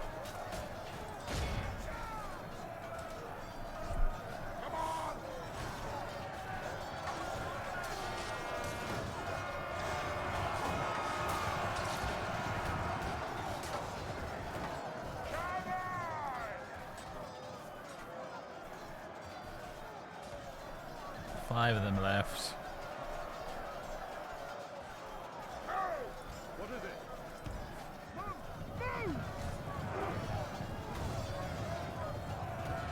Finish them, come on. Is that their general? It is, I think. This nasty looking black Numenorian fella.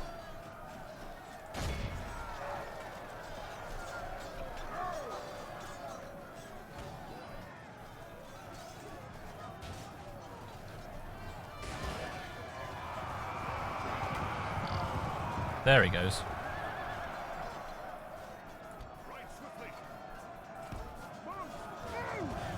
Actually, maybe this is not the general. I think this guy's the general. There he goes, yeah.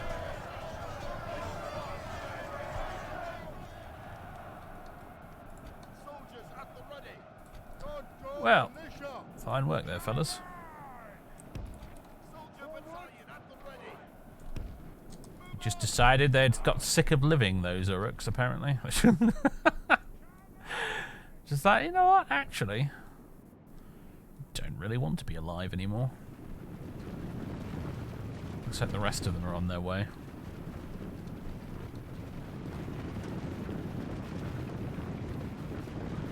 Including these lads here, I forget what they're called, but they're actually quite good.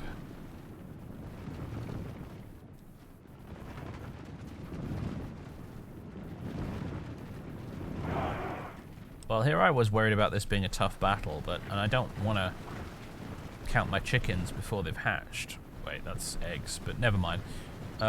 It is unwise to praise the day before sunset. But yeah, if they're just going to come bottlenecking the way out of the gates there, this is going to be a much easier battle than I thought it was going to be.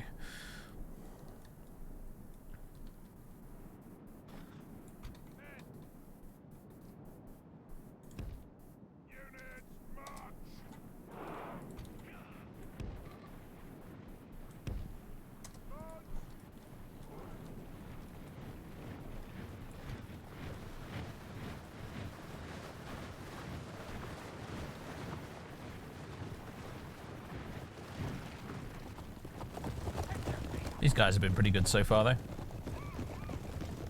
My wee cavalry militia. Little dudes. With their chainmail and their little shields and whatnot. I like these guys because this is pretty much how the Gondorians are supposed to look in the books. The whole they look really cool, but the whole heavily armored plate dudes. That's a Peter Jackson invention. That's plate mail doesn't exist in Lord of the Rings in the books. These guys are actually more what Tolkien probably had in mind based on his descriptions. Here we go. Now it's the Black Uruks.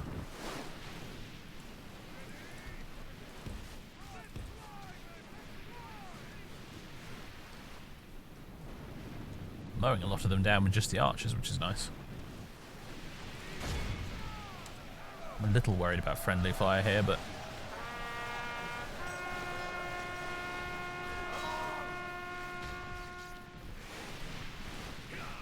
I'm struggling to get over the fact that horn sound effect sounds like it's taken from a recording of The Last Post.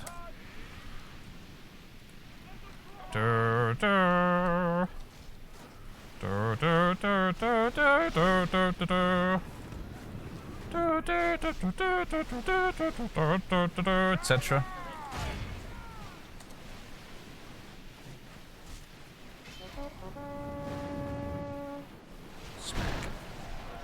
I'm getting a little too aggressive with these guys now. Let's back off. Oh gosh, yeah, okay. And suddenly, half my cavalry were dead. Sweet mother of God, that was a bad idea.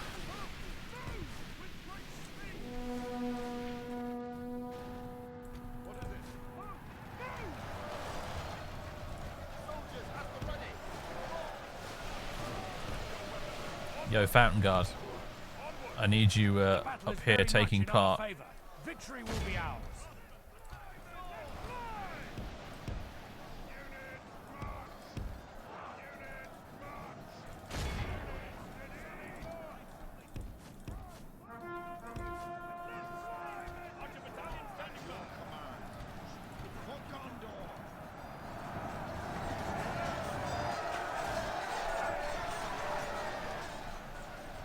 Oh look, there's more.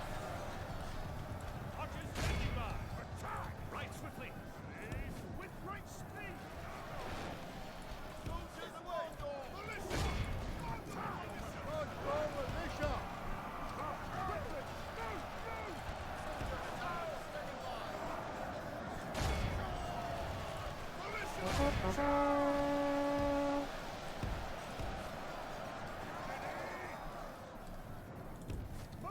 Come on, cavalry militia, you're not done yet. Double time. Charge! Take your feet off.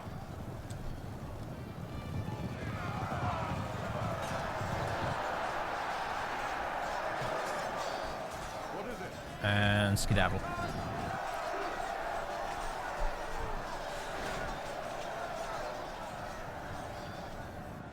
Oh, hello. Caused a bit of a rout in the middle.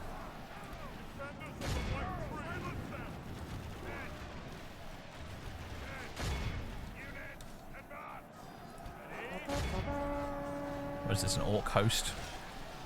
Yeah, they're not very good. They're routing, in fact. Alright, boys. Alright. Let them run. Let them run. Form up.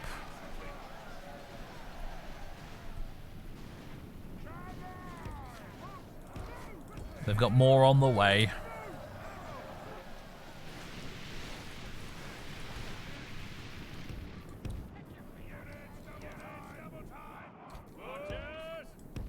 Keep on the pace.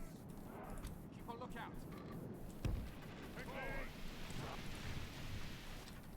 Right swiftly. Upward. We are the elite forces of Gondor. Probably, honestly, could have parked the Fountain Guard right here. And just murdered the entire army. If they're as OP as I suspect they might be. However, these archers are doing a grand job as well, so... Are they making a beeline straight for my cavalry? That's quite funny. You're not going to catch them, you know. They have lost half their men.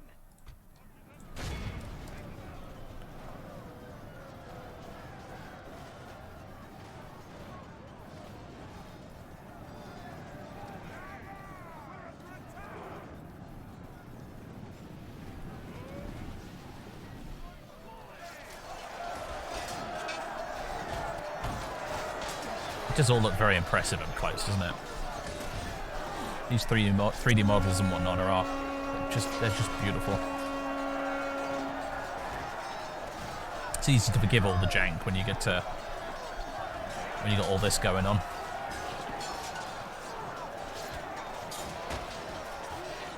The battle is very much in our favor. Victory will be ours.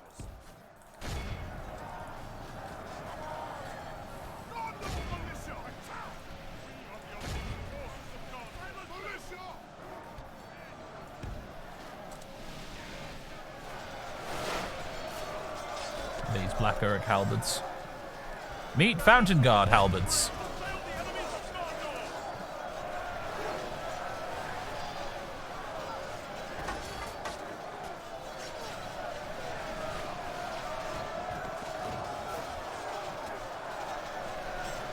I have to say I quite like the Gondor Militia, actually. They're another nice looking unit. You know, a bit basic, but again, one of the things I like about this mod is that they do manage to fit in with most of the factions a nice blend of movie units and more book-inspired units. The High Elves are like that as well.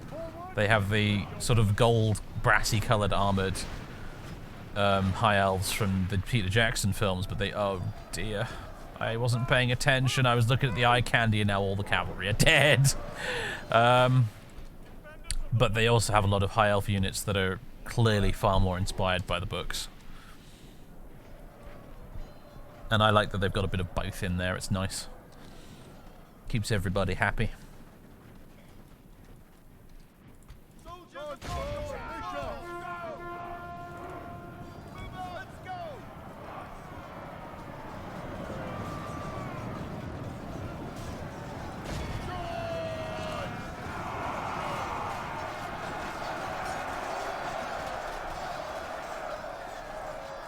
I have 3 light cavalrymen left alive. Continue like this, we will smash the enemy. At least they didn't cost me much, I suppose. It's not like I'm throwing away my knights like I do in stainless steel, you know?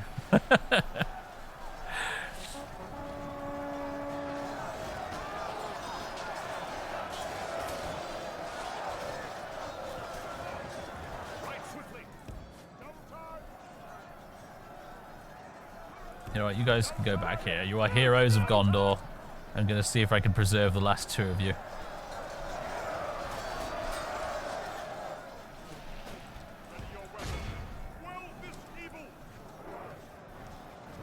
Go on, Fountain Guards. Do your thing.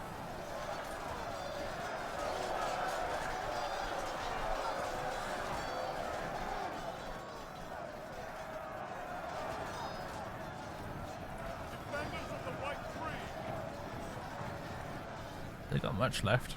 Looks like a gaggle of archers and not much else.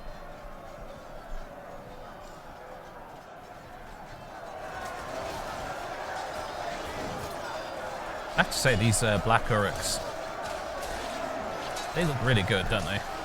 I know the Gondor units are beautiful and everything, but these guys look really cool too.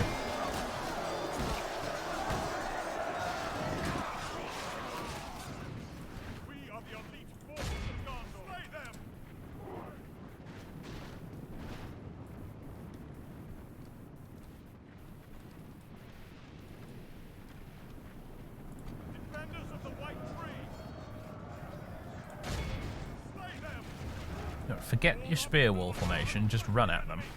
Goodness sake.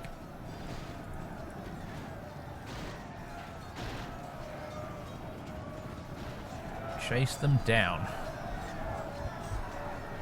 Now don't stop! That's the exact opposite of what I just said you should do. Damn your eyes, Medieval 2. What is it, Colin? What's up, buddy? You okay? He looked up at me and yawned, and now I got stinky cat breath. Ugh. Oh, he's off. Where are you off to, dude? What's the plan? Gonna be nagging me to open that up for him in a second. Well, mind you, it is nearly 7:45, so it's about sort of time, isn't it, I suppose? Oh.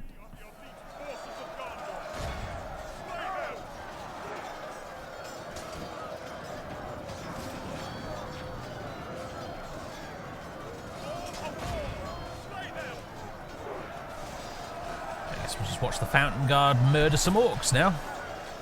That guy just got bonked in the head. Bonk! He's just ignoring this other orc completely. Bonk! There we go. Problem dealt with.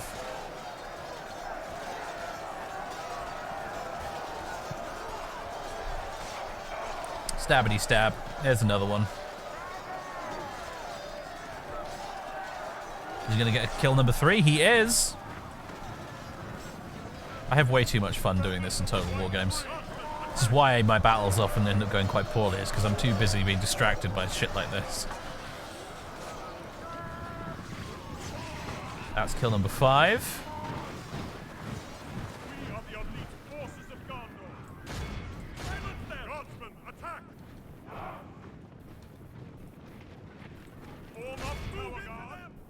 I think the Tower Guard, the Fountain Guard even are going to just... I think they might be about to solo the rest of the entire city. Honestly. Because there's just nothing much else here.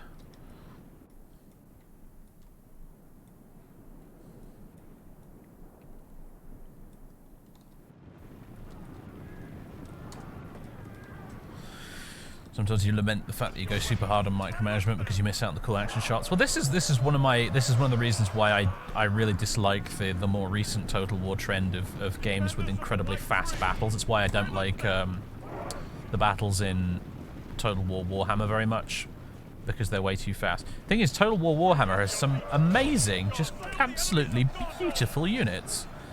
Like, the visual spectacle in Total War Warhammer is utterly amazing. But you never get to see any of it because you spend the entire battle zoomed out all the way up here, and the whole thing's over in about 2 minutes.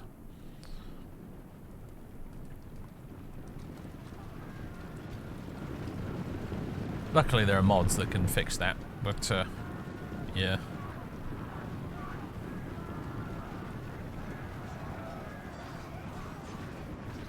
Yeah, when I got Warhammer 3 for the first time, I did some custom battles and I played around with the demons a little bit, and I was just sitting there in the deployment phase, just in awe of how pretty all the demon units were, and then, you know, the actual battle started and I barely actually looked at them.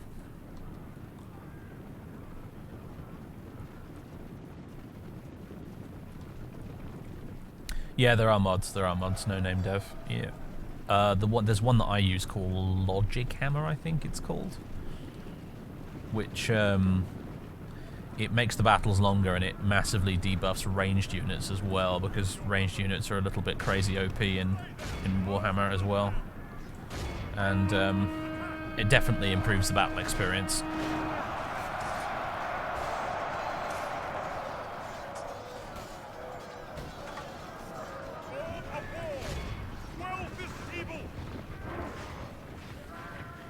Oh, I'm just mowing them down. I love it. The battle is very much in our favor.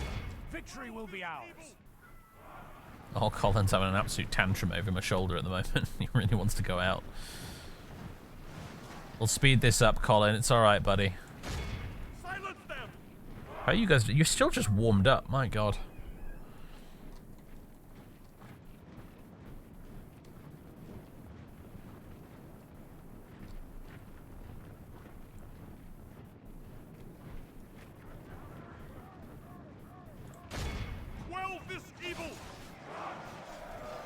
If we continue like this, we will smash the enemy. We're definitely smashing the enemy, that's for sure. Silence them! Go on, get moving. My God. No word of a lie, like the battles in Total War Warhammer 3 in vanilla, they feel about as fast as this, with this game on ×6 speed. Not in terms of like movement speed, but in terms of like how quickly combat is resolved.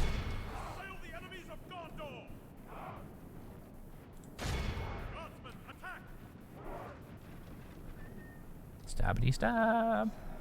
If we continue like this, we will smash the enemy.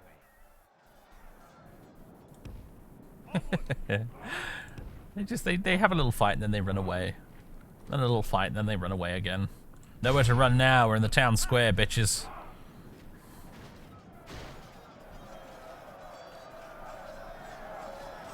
Nowhere to run. Fountain Guard's coming to get ya.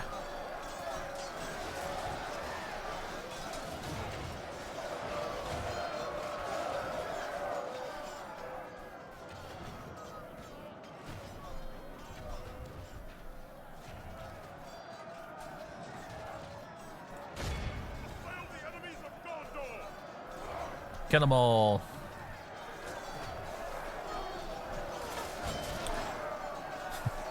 I'm from West Osgiliath and I say kill them all. I need to watch Starship Troopers again. It's been a while. Silence them!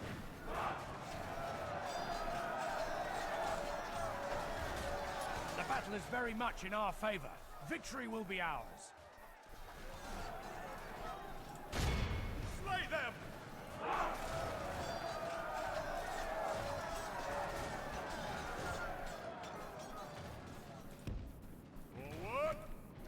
Right, what's left? Why haven't I won yet?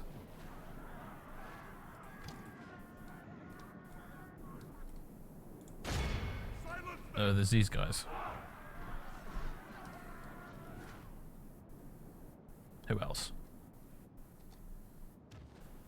Oh! There's one archer just plinking away with his bow. Bless him. The enemy are There we go. vanquished. This So is a we great victory, Yeah, we just worthy wiped out an of entire only the Mordor stack for the loss of mightiest generals. less than 200 men, and most of that was just me carelessly getting my cavalry murdered, so... Yeah...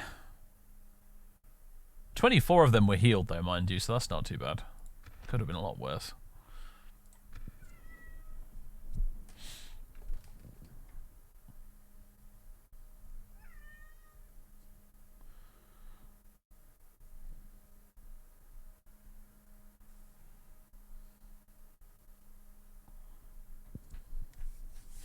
Okay, yeah, so the Fountain Guard are preposterously overpowered, and I love it.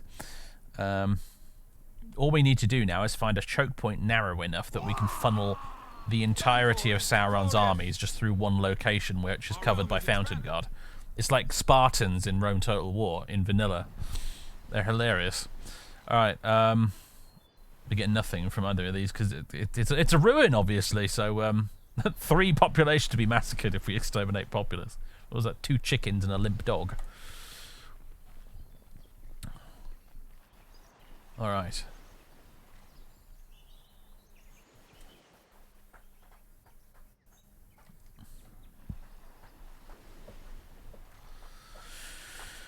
Yes, I know, buddy. He's scratching the back of my chair right now in protest. I know, dude. I know. We're nearly done, man. It's nearly finished.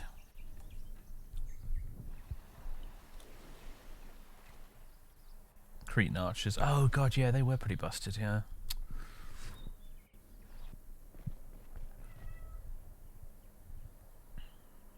I mean, actually, to be honest, pikes in general were pretty busted in Rome Total War, weren't they? I vividly recall playing as the Greek cities once and defending a town from an entire full stack with 1 unit of militia hoplites. Enemy camp sacked. A suitable husband. No more friggin' wages. The most advanced faction. How lovely is that? New family member. Retinue expands. Steward. Denethor. Military advisor. And a biographer.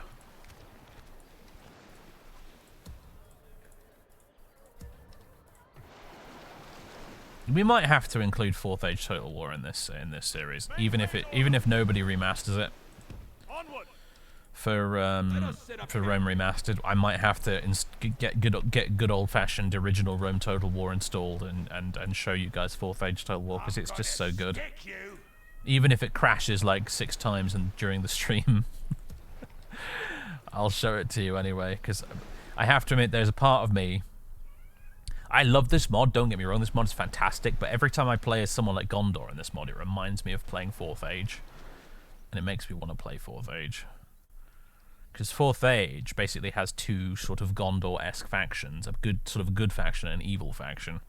Because the lands of Mordor are basically, they're taken over by Gondor and by Aragorn, you know, in the reunited kingdom and stuff, what have you, after the events of Lord of the Rings. But then in the New Shadow, in the mod's interpretation of the New Shadow, basically Gondor's, you know, the reunited kingdom basically kind of falls into a civil war between this half and this half, and this half, you know, it's all basically Gondor style units but with a different color scheme. They wear purple instead of black, but they all kind of worship a strange evil cult that's being led by the guy who was formerly the Mouth of Sauron.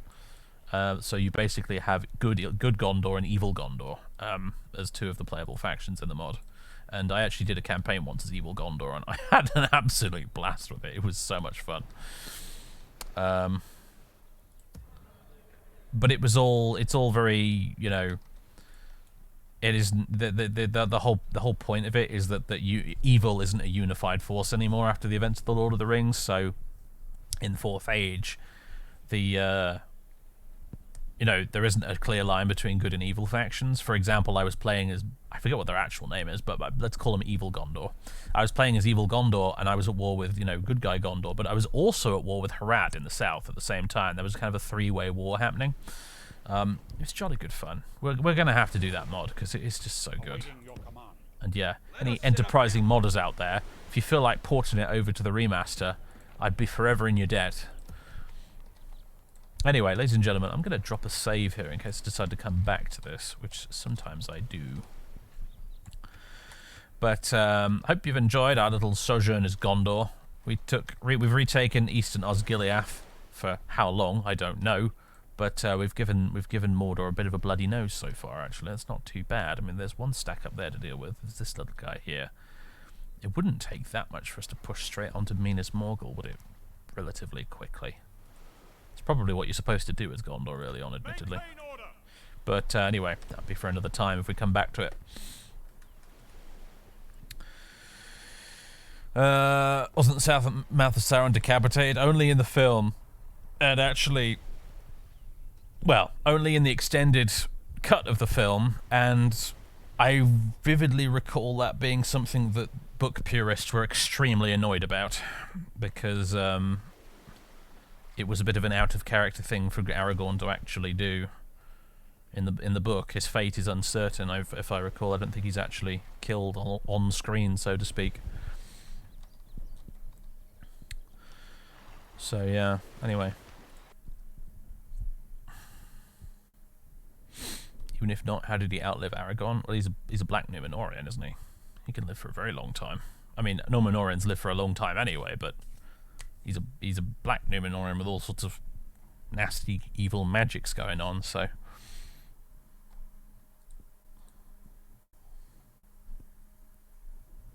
Anyway, ladies and gentlemen, gonna leave you for now with this rendition of Divide and Conquer, which awkwardly has no music for copyright reasons. Hope you enjoyed it. Divide and Conquer is just a phenomenal mod. I mean, this mod is so good that like I said, I'm pretty sure this mod is the reason why Medieval 2 is relatively still popular on the Steam charts. I wouldn't be surprised if the vast majority of people still playing Medieval 2 these days are actually just playing this. Like I've seen entire YouTube channels that are devoted entirely to just doing Divide and Conquer playthroughs out there. I've even watched some of them. They're quite good. There's a YouTube channel called Izzy that makes some really good Divide and Conquer playthroughs. If you're looking for something to go watch after you finish with this, I recommend him. But yeah, Divide and Conquer is pretty good. It deserves its place in the pantheon of Total War mods, right up near the top somewhere. It's very, very impressive. I worry that perhaps I didn't give it the best impression of it today, because there was some glitchiness occasionally, and also the AI was very uncooperative today.